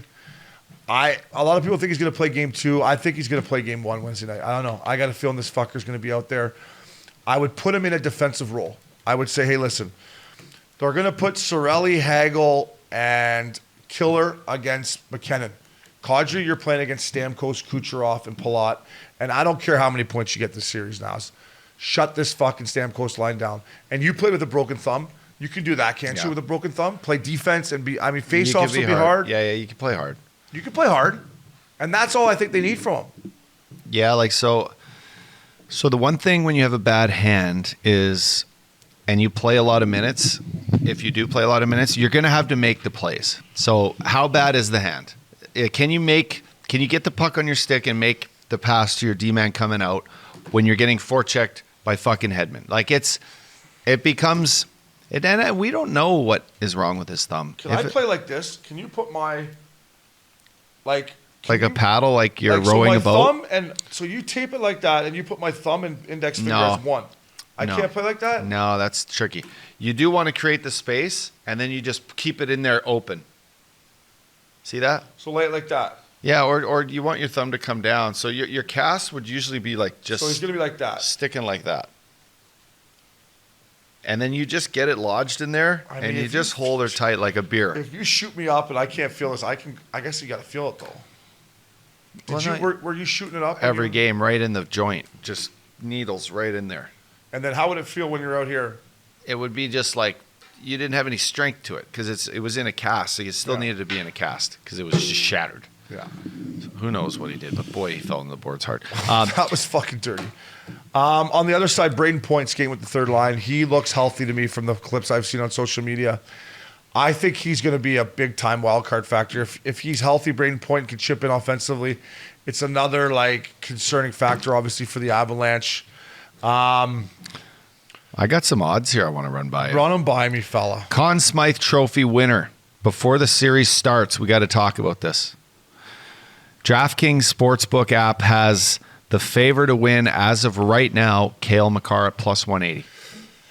If the Avalanche win the Cup, Cale Makar is your Conn Smythe winner. Would you say that a Conn Smythe winner can be completely up in the air right now before this series starts and can go to, like, say, more than 5 guys? No. What if Andre Palat scores 5 goals in this playoff series? 5. Say he gets 5 and they win. Tampa wins. Can he get it? He's already in the mix for it. Andre Palat right He's now. already in the mix for it. Yeah, Andre Palat is plus 7,500. I will say this. The only guys in the Avalanche, in my opinion, that could win it are McKinnon and Makar. I think no matter what happens, it's going to be Makar. McKinnon's got 18 points. Landy's got 17. He was my pick before the season before the playoffs for the Conn Smythe. But So you think it's those two? I Okay. mean, look at Palat's right there at 16 points already. If Palat scores 5 goals in the final, yes, he can win. What about Rantanen? If Rantanen scores 5, Well, if Rantanen that scores could 5, that could means actually Makar's happen. going to have fucking 20 assists probably. Totally, yeah. So the offense just it goes through Makar so much for Colorado. Sure does. I guess anyone could still win it if you've that big of a final, right? I think it has to do with a little bit about the finals. Would Like, have you said Ryan O'Reilly was the Conn Smythe winner before the finals for the Blues? probably not. No. Bitter. It was Binner and it was Schwartzy. Schwartzy had all the goals. Yeah. But fact that he scored the timely ones, right? Like, boom, one fucking game that I was He at scored 4. the Game 7 one. I told you, like. The captains, Landeskog and Stamkos. I mean, I'm so proud of Landy to be in this situation. And Stammer, I mean, we all know what he's done. I'm going to ask Greta about him. This is a great cap to face off. 2 captains that block shots, hit, fight, score. They should just fight right off the front, right off the start. That'd be awesome. Fuck, did he? When he fought that Lafreniere, I thought Lafreniere, I thought he hurt his hand. I was like, whoa. He was chucking him. He know. almost fucking knocked that kid out. That kid didn't know. That kid ran into a scrum thinking, okay, and Stammer started chucking. He was like, well, are you I love allowed? that Are you Stammer was allowed fighting if you get a fucking instigator at the end of that game, you're done. no. They would never kick Stammer out, right? I don't think so. Yeah. If you get an instigator in the last 5 or last 10 minutes of a game, you're done for the next one. I should know. Fuck. I should know that. I don't think. Are you done? You're done. Done like dinner. It's going to be a great series. Are we going or what? Yeah, we're going. All right, we're going. Tampa and Denver. Game 4 and 5. 4 and 5. I might go out to game 3 maybe, but I don't know. We'll see. Uppy, I still don't know who to pick. Do you want to pick who you got? I need another night to sleep on it. I'm sorry here. I'm going to tweet it out maybe. And you know what? You're my boy. You're my co-host. I may not pick someone. Is that embarrassing if I don't? Well, you got money on both. You're winning cash no matter what. So, is it soft if I just sit back and enjoy the final and not put any cheddar on it? That's kind of soft, right? Pretty soft. It's pretty soft, right? Yeah, it's pretty soft. There's I know, Maxie. Way to call. I like this that, Maxie.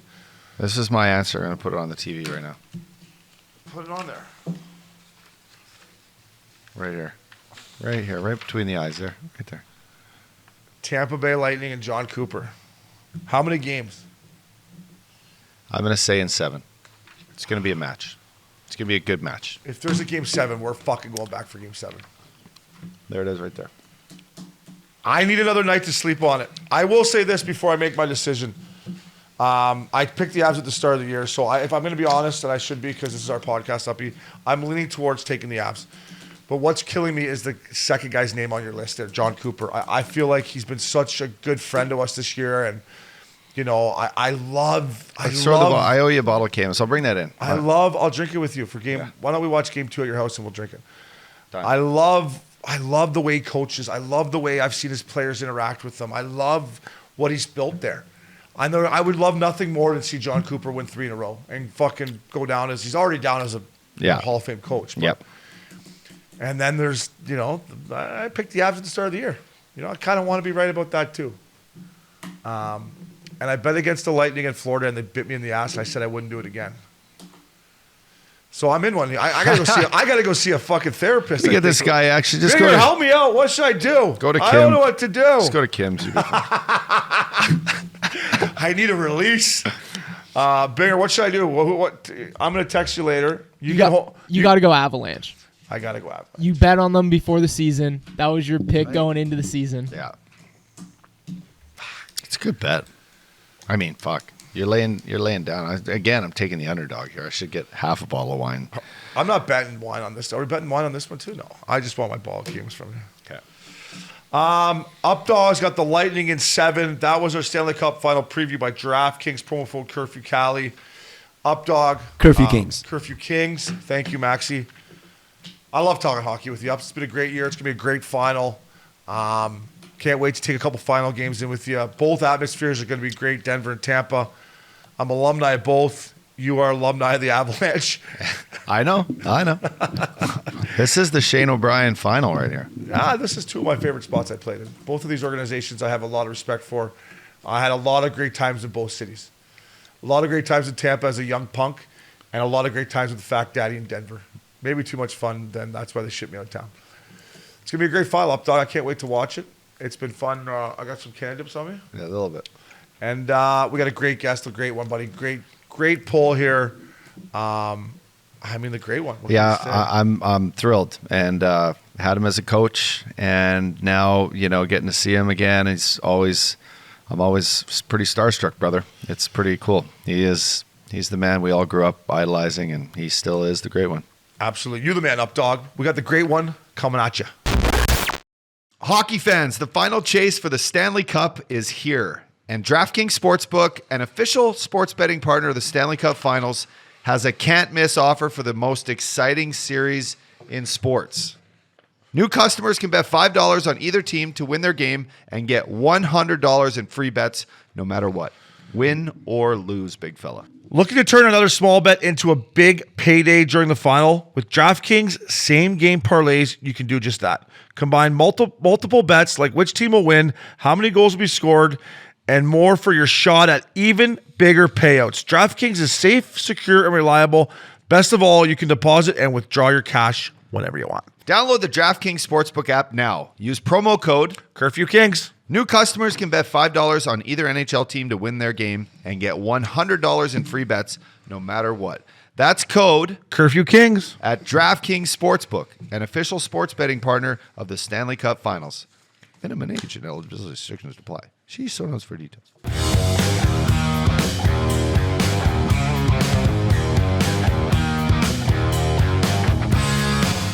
Welcome back to Mr. Curfew. Updogg.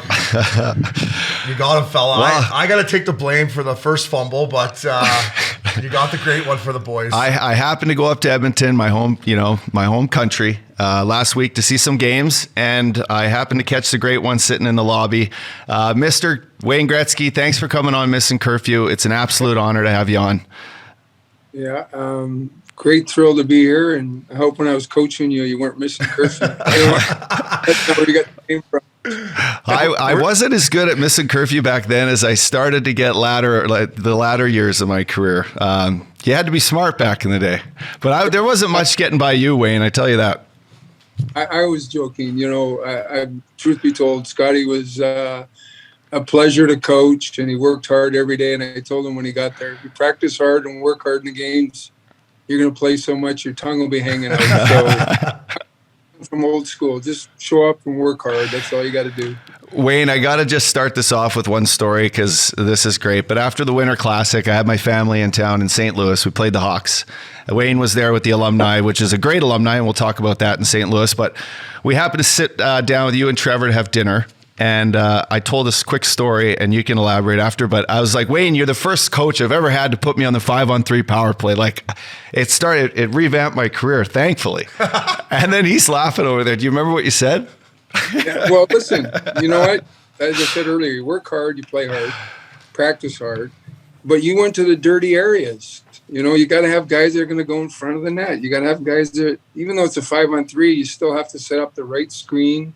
You have to get yourself dirty. You have to get those kind of goals, and you did that. So, you know, you earned your spot on that 5-on-3, no question about it. So, no, honestly, it was a privilege to coach you. I really enjoyed it. Thank you. You were like, well, it's glad that it saved your career because it was the last coaching job I ever got. You know where that got me? I got on a panel. Gretz, did you enjoy coaching? I mean, being the greatest player to ever play, when you got behind the bench, did you enjoy coming to the rink every day and trying to teach and making adjustments and stuff like that? Yeah, I loved it. You know, I listen, first of all, I might have been a Hall of Fame coach if I could have coached that Oilers team in the 80s. You learn real quick that you're only as powerful as the athletes you have. But I knew we were in a different situation. We were a younger group. It was a group that I was not only grooming on the ice to be good professionals, but off the ice. And I understood that role. It all changed when the salary cap era came into play. You know, it was tough for Phoenix. We had a $28 million payroll, and Detroit was at $75 million. So it's pretty tough to compete with that sort of difference in payroll. So the salary cap has really made hockey special in the sense that, my goodness, we had 16 teams make the playoffs, but there was another 3 or 4 that almost made the playoffs. So you figured almost 20 out of 30 teams were competing to have a chance to get in. And the LA Kings proved it years ago, finishing 8th, and they won the Stanley Cup. So if you get into the playoffs with the parity the way it is today, anybody can win. But I really enjoyed it. I loved it. I would never go back, but I'm glad I had it on my resume, and I'm glad I did it. I loved every minute of it. I had guys like Scotty and Shane Doan and Curtis Joseph, just real consummate pros, and that's all I wanted. That's all I asked for as a coach. Gretz, we both love the Scottsdale area. You know, we love Tempe. Have you seen the new plans to the new rink? In your opinion, if they do get a new rink, I know the ASU thing, but do you believe hockey can go in Tempe, Arizona, if they got a brand new building and be a good spot with good fans? Listen, I've said this many times before. I think the commissioner, he's got the hardest commissioner job in all the sports because he has to deal with 7 Canadian cities. The other commissioners really basically deal with the Toronto Raptors and the Toronto Blue Jays, and that's really it. So they sort of horn in on the United States of America. Mr. Bettman's a big believer in Phoenix. He's backed that city for 20 years. He still believes it's a city that can be successful. I think in hindsight, we all realize and understand that it was quite a drive for people to go from Scottsdale to Glendale, 45 minutes to an hour to get out there and 45 minutes to an hour to get back. He really believes in that city. I have confidence in him as a commissioner. If he believes in it, that's good enough for me. There's a lot of transplanted Canadians. There's a lot of snowbirds that come down in the wintertime who love hockey. A lot of people from Saskatchewan, Alberta, British Columbia, they want to see their teams play Calgary, Edmonton, Vancouver, and now even Seattle. So I think if they can get the new arena built in the right area, I believe in the commissioner. I believe it'll be a great franchise. I agree, Gretz. I agree 100%. You talk about snowbirds, Wayne, and we were just up in Edmonton watching Connor do his thing in the third round. It was awesome. What your thoughts on being able to be back there, Edmonton fans and Alberta fans getting a taste of playoff hockey again, and just your experience back there for them? Well, listen, like the entire world over the last 3 years, this pandemic has been horrible for everyone. Alberta was no different than anywhere else in North America. On top of that, the Oilers, I think the last time they went to the Stanley Cup Finals was 2006. The last time Calgary went there, I believe, was 2004 or 2005 against Tampa. So these two cities, which are great sports cities and wonderful places to live and raise families, I truly enjoyed every minute of playing in Edmonton and being part of the Oilers. They needed this. They earned it, and they deserved for Calgary to have the year that they had. and for Edmonton to have the year that they had. And it was so great for the province of Alberta to have the Battle of Alberta once again with two teams that were definitely competing to win a Stanley Cup. They didn't get in by luck or chance or fluke. They're legitimate teams. Edmonton played exceptional. I was a little surprised. I think Markstrom might have been a little bit beat up physically. I voted for him as the top 3 goaltenders throughout the season over the 80 games. And to me, he was could have got some votes for the Hart Trophy MVP because he played so well. He just didn't seem to be himself in that series. Although when you got Draisaitl coming at you and Kane and of course McDavid endlessly, it makes it difficult for a goaltender. Edmonton was the better team in that series, and consequently, they deserved to play against Colorado, who, to me, they have everything on all cylinders. If they can get Kadri back, this should be one heck of a Stanley Cup final. I worry about the injury to Kemper. They're going to need Kemper and need him to be at his best because Vasilevsky is that good. He's the modern-day Grant Fuhrer, Patrick Waugh, Ken Dryden, Billy Smith. The bigger the game, the better he seems to play.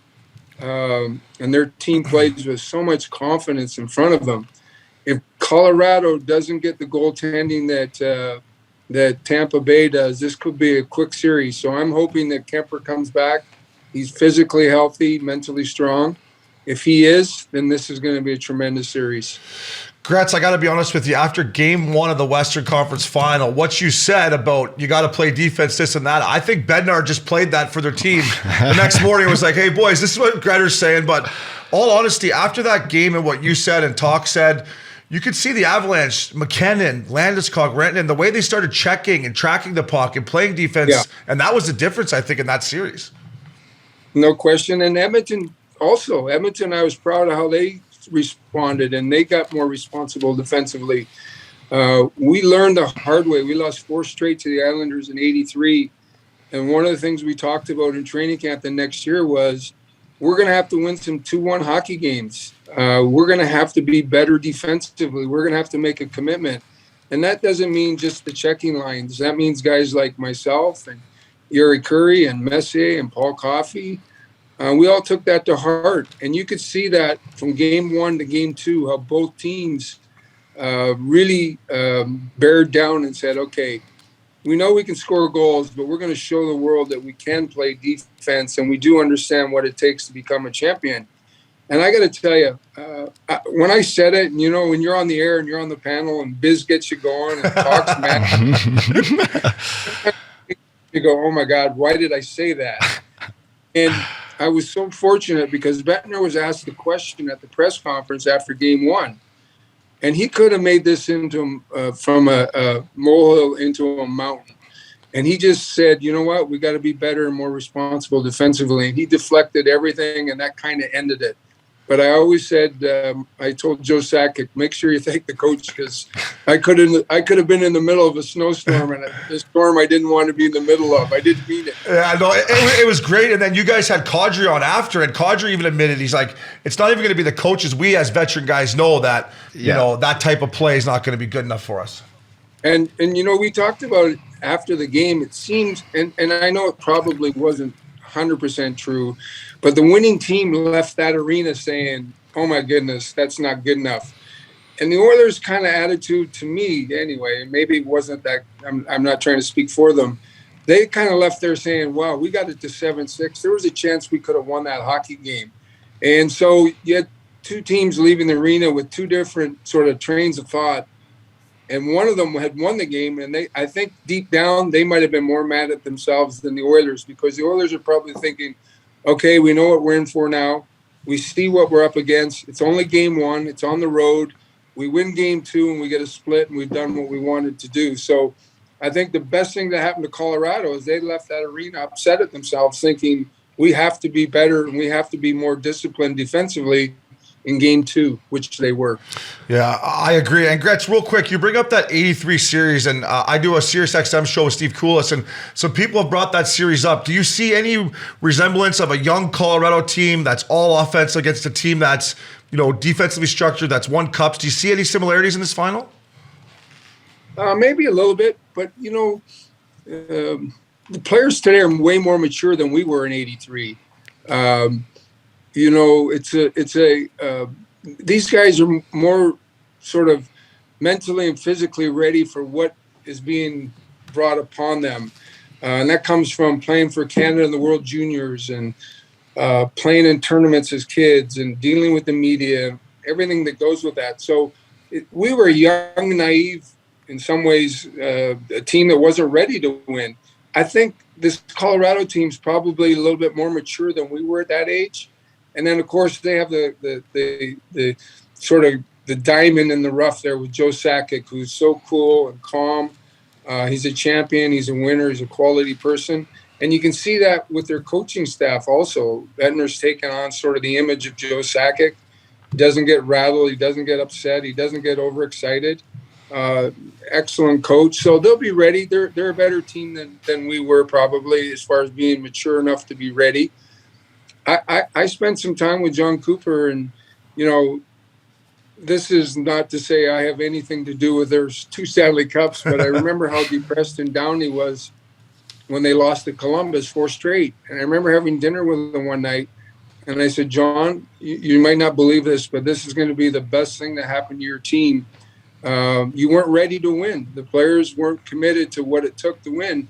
When you're winning game 1 and you're the first team overall, you win that game 3-0, or you win that game 3-1.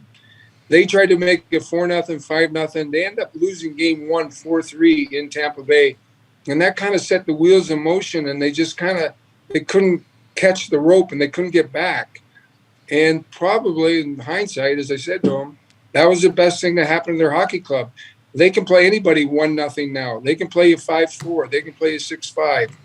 They've become a real legitimate team, similar to that of the Islanders in the 80s and probably to the Oilers also of the late 80s. Wayne, when you look at John Cooper and what he went through, the struggle to get to the championships, is there any resemblance to the Glenn Sather Slats era with you guys being a young team, him having to give you guys a message to just learn from this and move on? Yeah, I think that the biggest similarity is neither organization panicked. I remember we lost to LA in the first round in '82. The next year we lost 4 straight to the Islanders, and there was a lot of talk of, okay, this group is not disciplined enough defensively and strong enough mentally defensively to become champions. So let's give up some goals. Let's trade for some guys and get a little bit more defensive. And I think that maybe in some ways Tampa Bay had the same sort of similarities in their management group and the coaches. They didn't panic. They believed in their teams. They believed in their players, their athletes, same as the Edmonton Oilers. And the players took it upon themselves to get the message. Okay, this is what we got to do to be successful. And now you see guys like Stamkos. I think Stamkos right now is playing as good as he's ever played in the National Hockey League. And he's gone through a lot. He's played a lot of games. He's gone through a lot of wear and tear. But I think he's a better player today than he was 4 years ago. So when your captain is committed and playing like he's playing at this level and doing the things he's doing, that spreads through the team. And as you guys alluded to earlier, McKinnon desperately wants to win a Stanley Cup. And if he has to block shots, if he has to kill a 5-on-3 and dive in front of pucks, McKinnon's going to do that. So that's what makes this so exciting, is that these teams both desperately want to win and become champions. Yeah, Wayne, I couldn't agree more with you about Stammer. I met Stammer when he was a rookie in Tampa, and I said a couple weeks ago, and I just want your opinion on this, I put him in there with like a Stevie Yzerman and a Joe Sakic. Do you think Stammer's put himself with those type of captains and leaders and possibly a GM someday or whatever he wants to do? Absolutely. He came in the league kind of like Yzerman and Sakic, like, okay, he's going to get 50 goals, and we know he can get 100 points, but can he be that guy to pull a team, to lead a team like Yzerman and Sakic did? And he's no question, as I said earlier, I think he's playing better today, and he's more important to his team right now than he was 3 years ago. He's doing little things that are making players on his bench go, well, if that guy can do that, we can do it. And listen, all 3 guys came in this league, and everybody's like, okay, can they get 50 goals? Well, they all did that. And then the next thing is, can they be good enough to contribute to the club to the success of becoming champions? And that's what Stamkos is doing now. That's what he's done. And I'm very impressed by how he's playing. There's no question in my mind right now he's a better hockey player than he was 3 years ago. Yeah, and I think if you continuing on about Stammer, when he was a free agent going into free agency, you know, Toronto was after him. His legacy will live on in Tampa because he stayed there. He took a deal to stay there, right? And I feel like in order to be competitive now in this league, you have to have guys step up and say, like, I want to build the team around me. I'm going to take less, right? Yeah. Yeah. And he did that. You know, he was happy to do it. He wanted to be there. I love guys that say, you know what, I came here. I want to be a champion in this town. I want to put my mark in this city. I want to be part of the legacy of this organization. And he saw the players around him, the Kucherovs, Vasilevsky, Hedman, my goodness, McDonough, Chernik. Those guys are all professionals, all great players. And he wanted to be part of that. So good for him that he chose to stay. And now he's got to win the third Stanley Cup in a row. Wayne, this is a question I always wanted to ask you. When you first came into the league and, you know, who were the veteran guys that maybe, you know, helped you out or maybe took you out for your first dinner on the road, or some guys that you look back that really helped you feel comfortable at such a young age as such a superstar player? Well, I was a baby. I signed at 17. Yeah. You know, when you're 17, you know everything, right? I was still going to high school. I had a teammate named Jimmy Nielsen. Part of my deal with my dad was, okay, I'll sign the contract, but you have to stay in school till you're 18 years old. I said, okay, I'll do that. So I was in high school in Edmonton, and Jimmy Nielsen was an old ex-New York Ranger, wonderful man. And his daughter was my age, and I used to pick her up in the morning. We go to school. I go to a couple of classes and I go to practice. So I was really young. But I was fortunate. I played with guys like Jimmy Nielsen, guys like Ace Bailey, people like Colin Campbell, Dave Dryden. And these guys, Ron Chipperfield, Blair McDonald, these guys, they treated me in the locker room like a teammate and like a veteran, like a man. But away from the rink, they treated me like a 17-year-old. You know, they looked after me. They took care of me. They watched over me. They were tremendous. And if I didn't have that guidance at a young age, it's tough. And so when we went into the NHL, Glenn Sather, I'll never forget, said, this group is not going to win a Stanley Cup, but these guys are going to help me get to that ultimate goal of winning the championship. Because guys like Messier and Curry and Coffey and Kevin Lowe and Anderson, Andy Moe, Grant Fuhrer, they're going to one day lift the Stanley Cup. But those guys, these are the guys who are going to get them to a point of, okay, here's what you have to do to become a great pro. So we had guys like Colin Campbell and Blair McDonald, Ron Chipperfield, Dave Dryden, and Ron Lowe, just Bill Cowboy Flatt. They were just tremendous to us, and they understood their roles. They weren't envious of us. They understood they were only going to be there 1 or 2 or 3 years, and then they probably wouldn't be there when we got on that great run, and that was the case. But those guys were all instrumental, not only for me, but for the whole organization. And then when he brought in Lee Fogelin, and he was sort of the godfather to our team, he was the one guy that we all looked up to, and you know, nobody ever said a bad word about Fogie. He was our leader. He was our guy.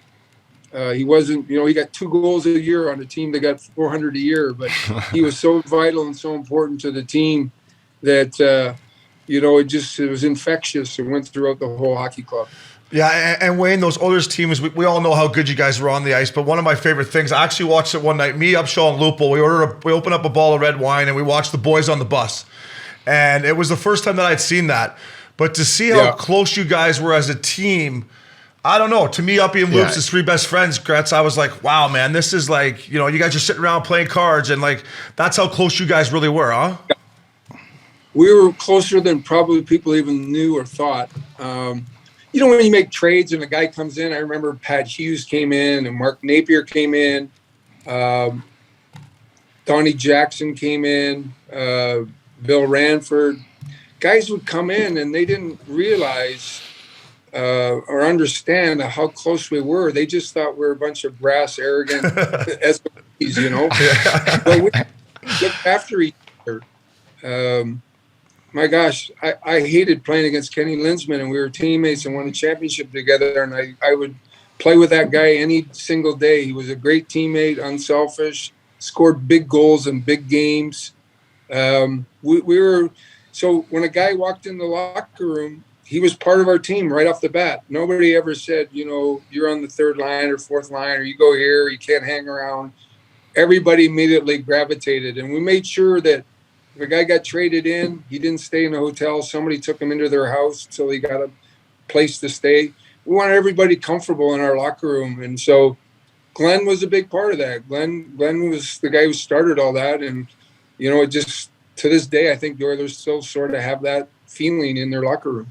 And they got a much nicer locker room now than they did back in the day when you were there. Well, I love the locker room we had, but the one they have today is pretty nice.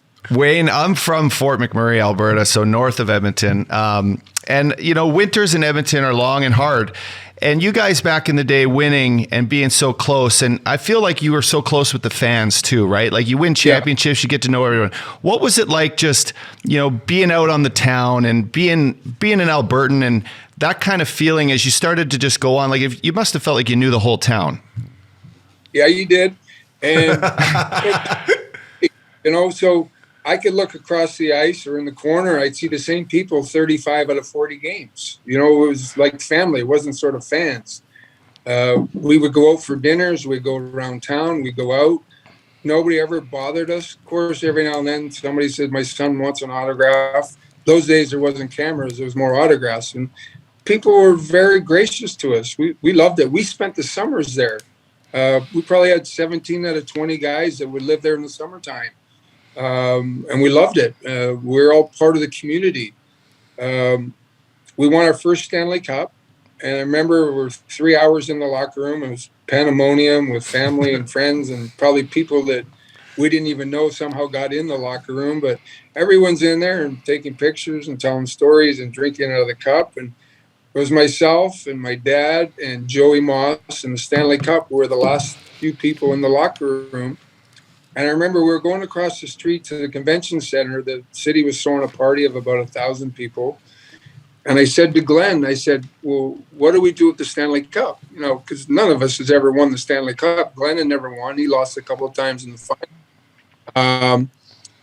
So Glenn looked at me and he goes, well, you guys won the cup. Take it. And so we took it. And so every time I see from the Hockey Hall of Fame, I said, you should be paying the other players a percentage. We got you that job. We got you your salary. Yeah, we pay for those white gloves. Yeah.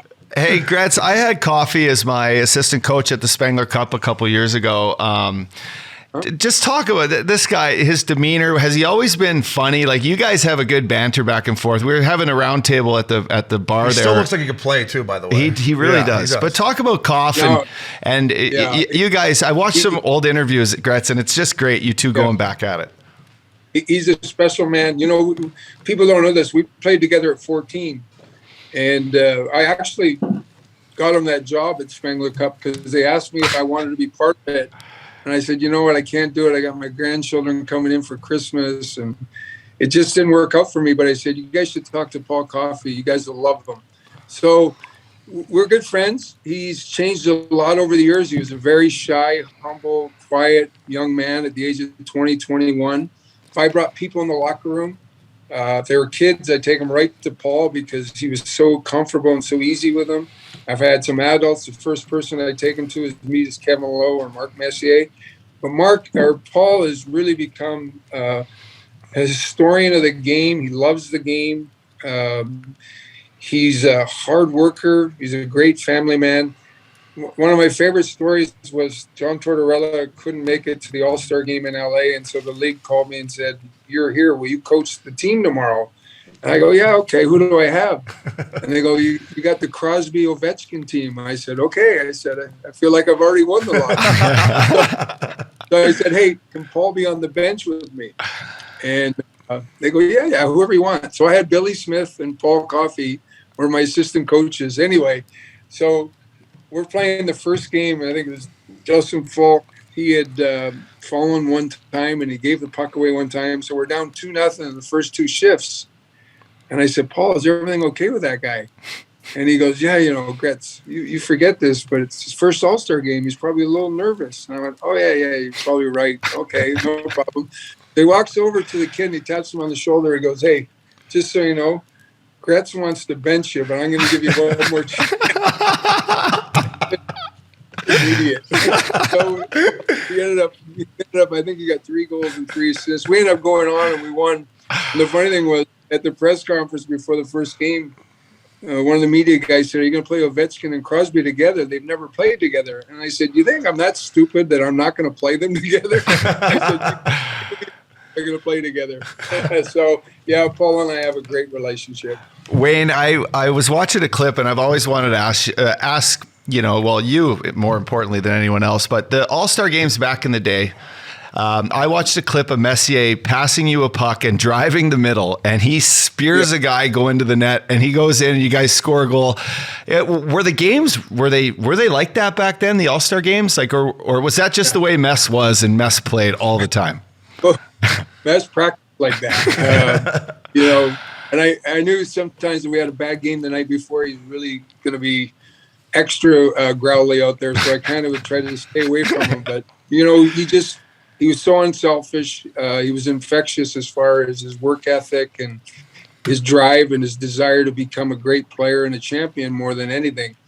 But, the All-Star games are different. In the 60s and 70s and early 80s, there wasn't a lot of hitting, but there was some sort of get in front of guys or bump a guy, block shots. It was just a different game back then, right? Now it's, the game has turned into something more of a spectacle with the skills competitions. And I remember they started these skills competitions and I was like, oh my gosh, I don't want to do skills competitions. I'm horrible at all that stuff. And these kids today, like Zegras, they love it. Patrick Kane, they love this stuff. Connor. But it's great for hockey because they embrace it and they really enjoy it. And the kids look up to these guys and they love doing it. I'm just glad I just got to play the games and I didn't have to do the skating and all that kind of stuff. Hardest shot. I said, everybody's going to say, if I do any of these things, they're going to say, how is he in the NHL? Hey, Wayne, Uppy brought up Missin, and I know the player he was, but everybody, including yourself and everybody that talks about leadership, like, what was it about Mess that just made him, even to a guy like you, the greatest player to ever play, that Mess was the best leader? The thing about Edmonton was nobody had an ego, Everybody was on the same page. And so if I was playing bad, Mark would say, hey, you got to pick it up. Or, I'd look at Paul Coffey and say quietly, listen, you got to be better. We got to be better. There was no egos in that sense. And then the other side of it was, you can't just holler and scream in a locker room. That doesn't, eventually players tune out to that, and it doesn't have that effect. It's about being at practice early, getting on the ice and working hard every day in practice, being ready to play a game. Listen, we all have bad practices. We all have bad games. But if you're giving yourself that opportunity to be the best you can be, that goes throughout the whole hockey team. And that's what that Oiler team did with guys like Mark and Paul and Kevin and so on. And to me, that's leadership. It's not hollering and screaming. It's about being ready to play. And then on the other side of it is, as we'd say in the Oiler room, hey, if you're going to talk the talk, you better walk the walk. And I said to you earlier, Kenny Linsman scored some of the biggest goals I was ever part of for our hockey team when we won our first Stanley Cup. I remember we were playing Calgary and we were winning 2-1, and the shots were like 30-8 for us. And Kenny took 2 silly penalties in the second period. I looked up, and the shots are 30-10, and we're losing 3-2. And he sat on the bench. It was the only time I think in my career I yelled at a player. And I yelled at him. I said, Kenny, if you take another penalty, I'm going to break my stick over your head. And sure enough, he scored 2 goals and an assist, and we won 7-4 in the third. And I apologized to him after the game. I said, I'm really sorry about what I said. He goes, no. He goes, I needed it. So that's the kind of group we had. You want to win. And to me, that's leadership. And scoring big goals at big times, or a big hit, or making a big play. And that's what guys like Mark did. Yeah. Wayne, I want to ask you a little bit about the parity in the NHL now with the kids and how creative they are. And back when you were a kid, you had this incredible young career in Pee Wee, scoring all these goals. Was it something that your dad kind of ingrained in you to be creative and to see through plays and to be a couple steps ahead? Because these kids nowadays, it's, our career, we almost became robotic where it was so methodical. And now, you just see such creativity amongst these young kids nowadays. Well, early on in my career, we wanted more goals. We wanted more offense because the game got so defensive with the Flyers and the Bruins and the Canadians of the 70s and then early 80s, the Islanders. We wanted more goals, right? Glenn Sather came along. He wanted to create the NHL Winnipeg Jets of the WHA when they had Bobby Hull and Anders Hedberg and Ulf Nilsson, Kent Nilsson, Lars-Erik Schuberg. And that's what Glenn wanted. And then we went through a stretch there where teams really got defensive to try to win. The Flyers, the Bruins, Devils, Canadians. And so the defensive side of the game came into play. And that's what teams sort of lived and died on. And then all of a sudden, in the mid-2000s, we're like, Ovechkin came in and Crosby came in and now McDavid and Matthews and Marner and Kucherov. The game has gone back to that creativity and that offense, and it's an exciting game now. People go to a game and go, wow, that was unbelievable. Don't get me wrong. Defense is still imperative, and you have to have it, but you can have a great defensive game even though it's 5-4. That doesn't mean it was a bad defensive game. The 8-6 game one might have been a bad defensive game. You can have a good defensive 5-4. So the creativity of these kids today and the imagination that they have, I see Connor doing things sideways. I can't skate forward as fast as he could skate sideways. It's truly remarkable. The release and the quickness of Matthews with his shot. Kucherov can throw a pass. He can look at a guy having a Coca-Cola in the fifth row and throw a backhand pass to a guy in the high slot without even knowing he's there. So it's really great for our game. It's really been positive, and I love watching the game today. I think it's a wonderful game. It's better than it's ever been.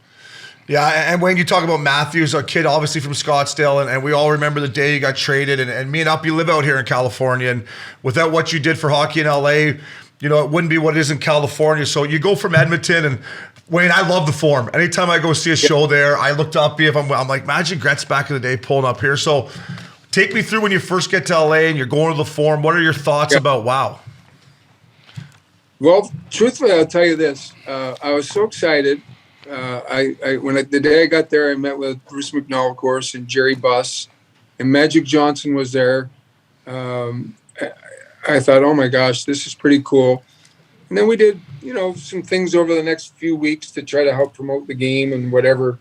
My first exhibition game in the Forum we were playing, I believe it was the Winnipeg Jets, and we had 7,000 people at the game. And I was standing beside Bernie Nichols, and I looked at him, and he goes, "What's wrong?" And I said, "Wow." we got a lot of work ahead of us. I came from Edmonton. There was 18,500 for a game July 10th. So it was a big difference, but I got lucky. And I say this all the time. I said Bernie, Marty McSorley, Luke Robitaille, Kelly Rudy, Tony Granados, they all understood that we had to do a little bit more than just play hockey. We had to go out in the communities. We had to get kids interested in hockey.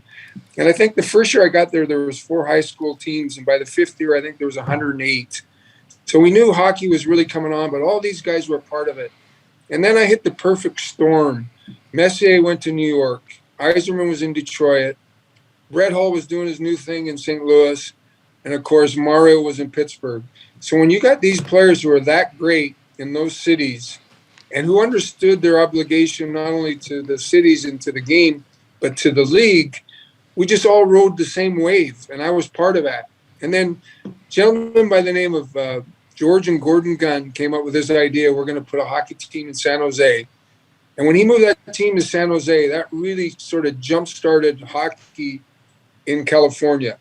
And then a gentleman by the name of Michael Eisner. He used to go to a lot of the hockey games and sit with my wife. And he was running Disney at the time. And we went for dinner one night, and his son was a hockey player. And he said, Wayne, I'm going to do a hockey movie called The Mighty Ducks. And I remember saying, okay. And he goes, one day I'm going to own a franchise in the NHL in Anaheim called The Mighty Ducks. And I remember I looked at him, I said, really, an NHL team named the Mighty Ducks? I don't know if that's going to fly. And he goes, trust me, I know what I'm talking about. And I looked at him, I said, yeah, I guess you do. So when the Ducks came in and when San Jose came in with all those guys and with the guys that we had on the Kings, it was just a perfect storm, and we all rode the wave. And, other than losing those 4 games in the Stanley Cup final, that was probably the hardest moment for me as a King. Not because we were a better team. Montreal was probably a better team, but we won game 1 and we were up late in game 2, 2-1. We lost game 2. We lost 3 games in that series in overtime. They had Patrick Waugh, but Kelly Rudy played his heart out. Granato, Corey Millen, and Mike Donnelly were this little line. They were a buzz line. And Marty McSorley was playing as good as he could play, and Thomas Sandstrom. It was just a great group of guys. And Barry Melrose was such a wonderful coach and such a good guy. And I knew that it wasn't like the Oiler loss of 83. The Oiler loss of 83, we knew if we put our minds to it and did the right things, we could get back there in 84. Everything fell into place for us in 93 when we got to the Stanley Cup Finals, and we knew it was going to be tough to get back there, and we never did again. But thankfully, with Darryl Sutter and the Kings and Kopitar and Quick, greatest thing to happen for hockey was Anaheim winning the Cup and LA winning 2 Cups. It's been good for hockey. How was that Forum Club in there at the time? Yeah, the Forum. That Forum, they have that thing really. Now we saw Pearl Jam there 2 weeks ago, and the Forum Club, and then watching the HBO Winning Time, and Jeannie Buss talking about how he made that come to life. Was it a thing when you guys were on your playoff runs? Was that place just rocking in there? Yeah, because we're playing, I never really was around it, but from what people tell me, I had family and friends that said it was. Everybody gets celebrity starstruck, right? And the more games you're winning, the farther you go, the more celebrities that come. But we were lucky we had some consistent early on celebrity fans from Alan Thicke and John Candy and Tom Hanks that came to a lot of games. Kurt Russell and his wife, Goldie Hawn. So we had a nice backing of celebrities, but as you go on into the playoffs, more and more celebrities come around, right? But that's what makes LA fun. That's what makes it great. And I truly loved every minute of playing in that Forum. Had a great atmosphere, great fans. It was a wonderful place to play.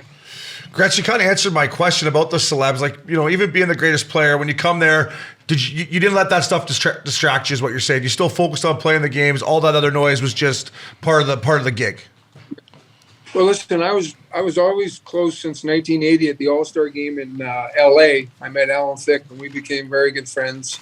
I've known his boys since they were like 2 years old and 4 years old.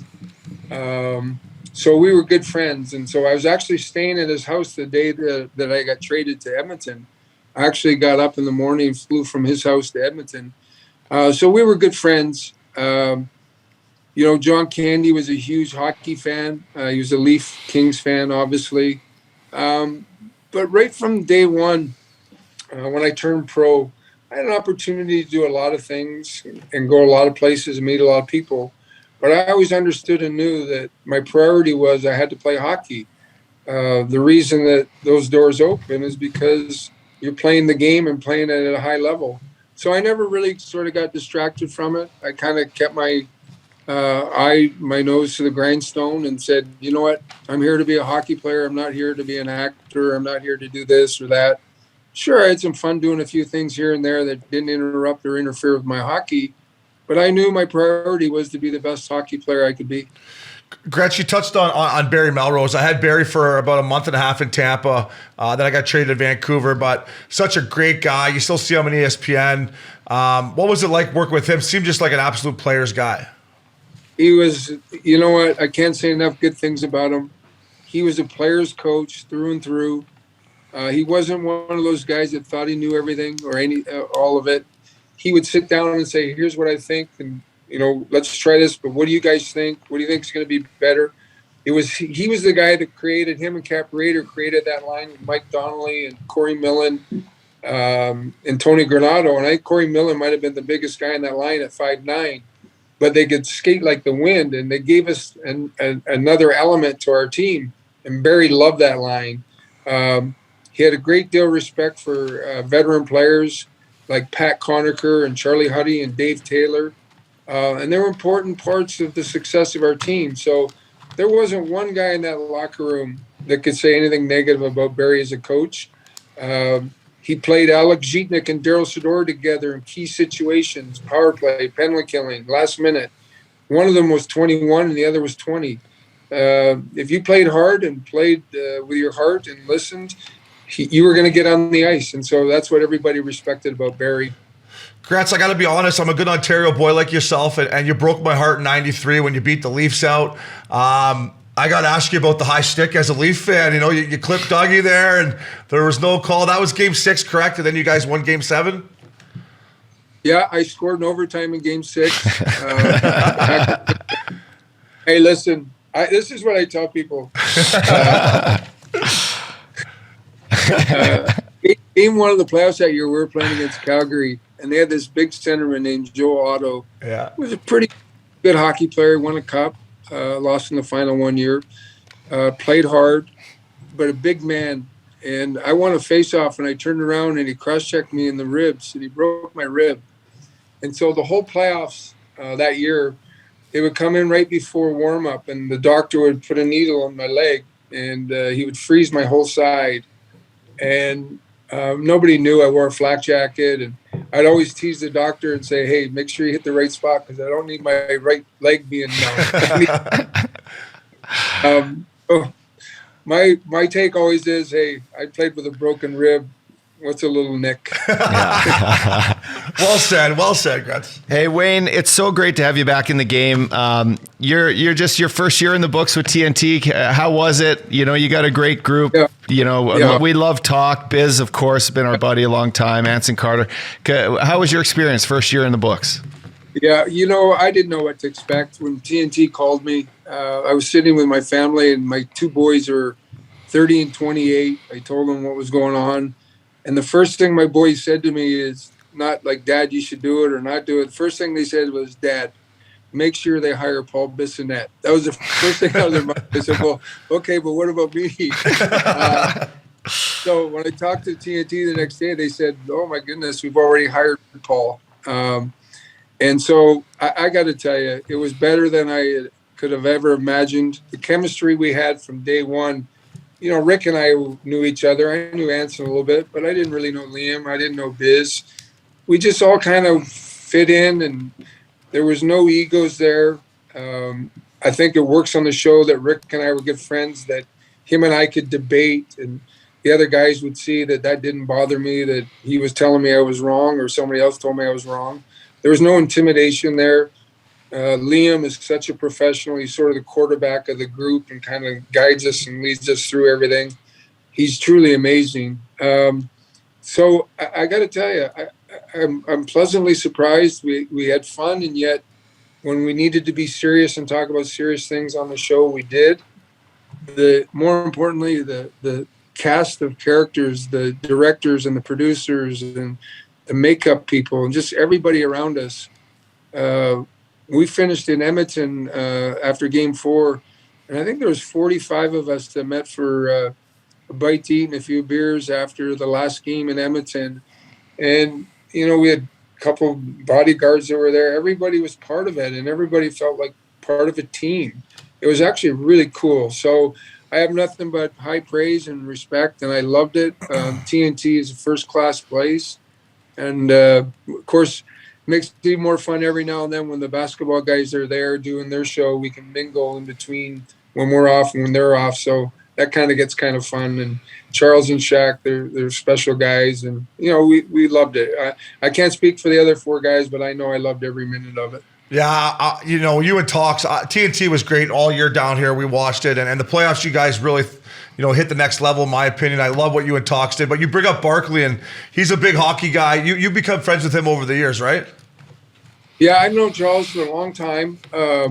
He was the guy that actually, after I talked to TNT, called me and, told me all the great things about TNT and how much we'd love it. And, Charles is just a special man. I've seen him do a lot of great things for people that never get talked about or written about. He's really a remarkable person. And, the one thing about our show, which is similar to Charles and those guys, is you can't hide your passion or love for the sport. And the guys on our panel, like Biz and Hanson and Liam and Rick and myself, we love the game. We try to always be positive about not only the game, but players, the fans, the games.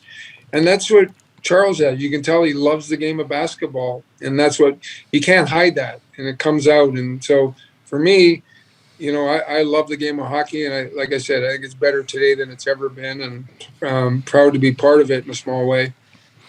Awesome. I got to ask you about our boy Russ Courtnall, Gretz. Oh, Rusty, babe. We've become good friends with Russ Courtnall over the years. He loves you.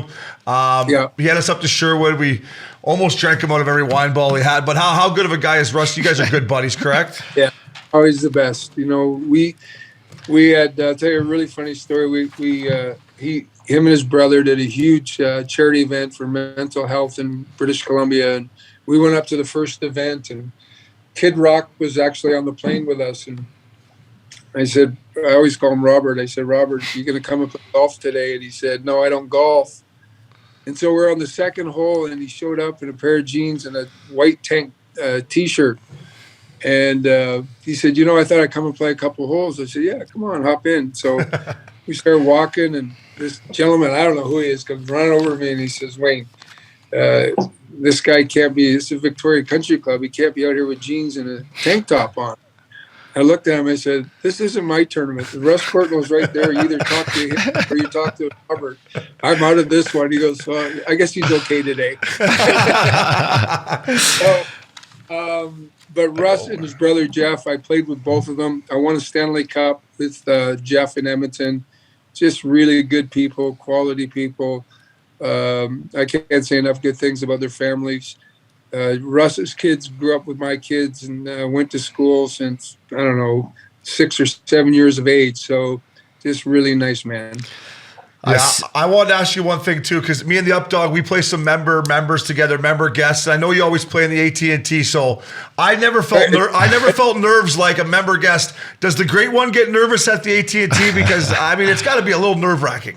Oh, it's awful. Let me tell you, I first tee, and I always say, why am I doing this again this year? But the good news is I don't think I have to worry about that anymore.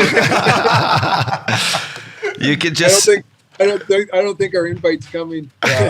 just stick to playing golf up there in Idaho at Gaza Ranch. Yeah, what a spot, eh, Wayne? I love Gaza. Yeah, that place is great. Wayne, I just wanted to close this off and say, every time I see a photo of you and your dad, it reminds me of me and my dad. So his legacy lives on through all us guys, our hockey dads that we've had. He was the ultimate hockey guy. He means so much to you and so much to all Canadian kids and hockey kids around the world. So, is there anything, I guess, that he left ingrained in you that you like to share with people? There's so many stories. First of all, he was a big believer. I don't know if you can remember this. There was this chatter in the 90s of parents who just dropped their kids off at the ballpark, or parents who dropped their kids off at the ice rink. And I remember looking at my dad going, that's crazy. I said, the one thing I loved even today is looking up and seeing my dad at practice sitting in the stands, whether I was 6 years old or 36. So he was a big believer in family. And I think he ingrained that all through the hockey world, in the sports world, all through Canada. But I'll tell you a quick story. I used to tell my mom when I was coming into town, but I would never tell my dad because he would tell everybody, and before we knew it, there was a steady stream of people coming through to get a picture or an autograph. So it kind of always would surprise him when I would pop in. And so one day I walked into the house, and my parents' doors were always open. I walked in, and there was a guy lying on the couch. And I walked into the kitchen. I said to my mom, I said, I know a lot of people, but I don't know, who's that guy lying on the couch?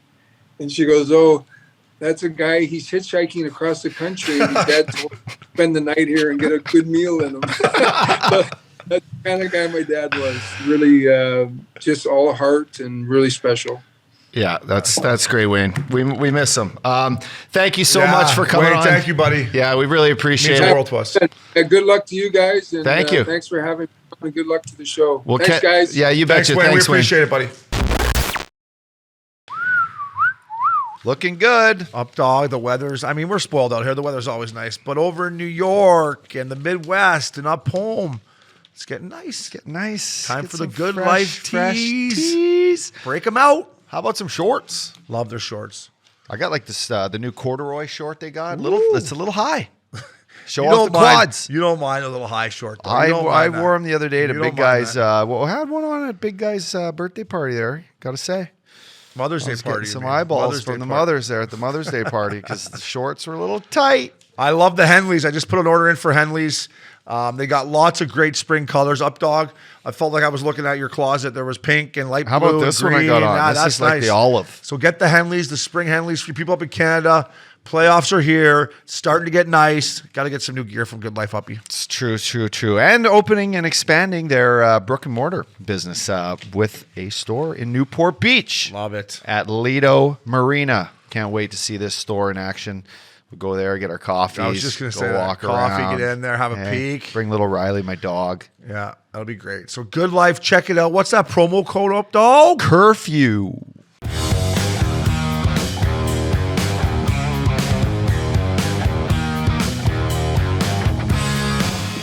Wow. I don't even know what to say here. What a guy. Thanks, Gretz. That's all I want I to say. mean, Thank you, Gretz. Thank you. Thank you so much, Wayne. I've never met him. I've obviously played against him when he was coaching you, and I was in Vancouver playing against you guys. And obviously I brought up Russ Courtnall, and Russ has become a good friend, and heard some stories from Rusty.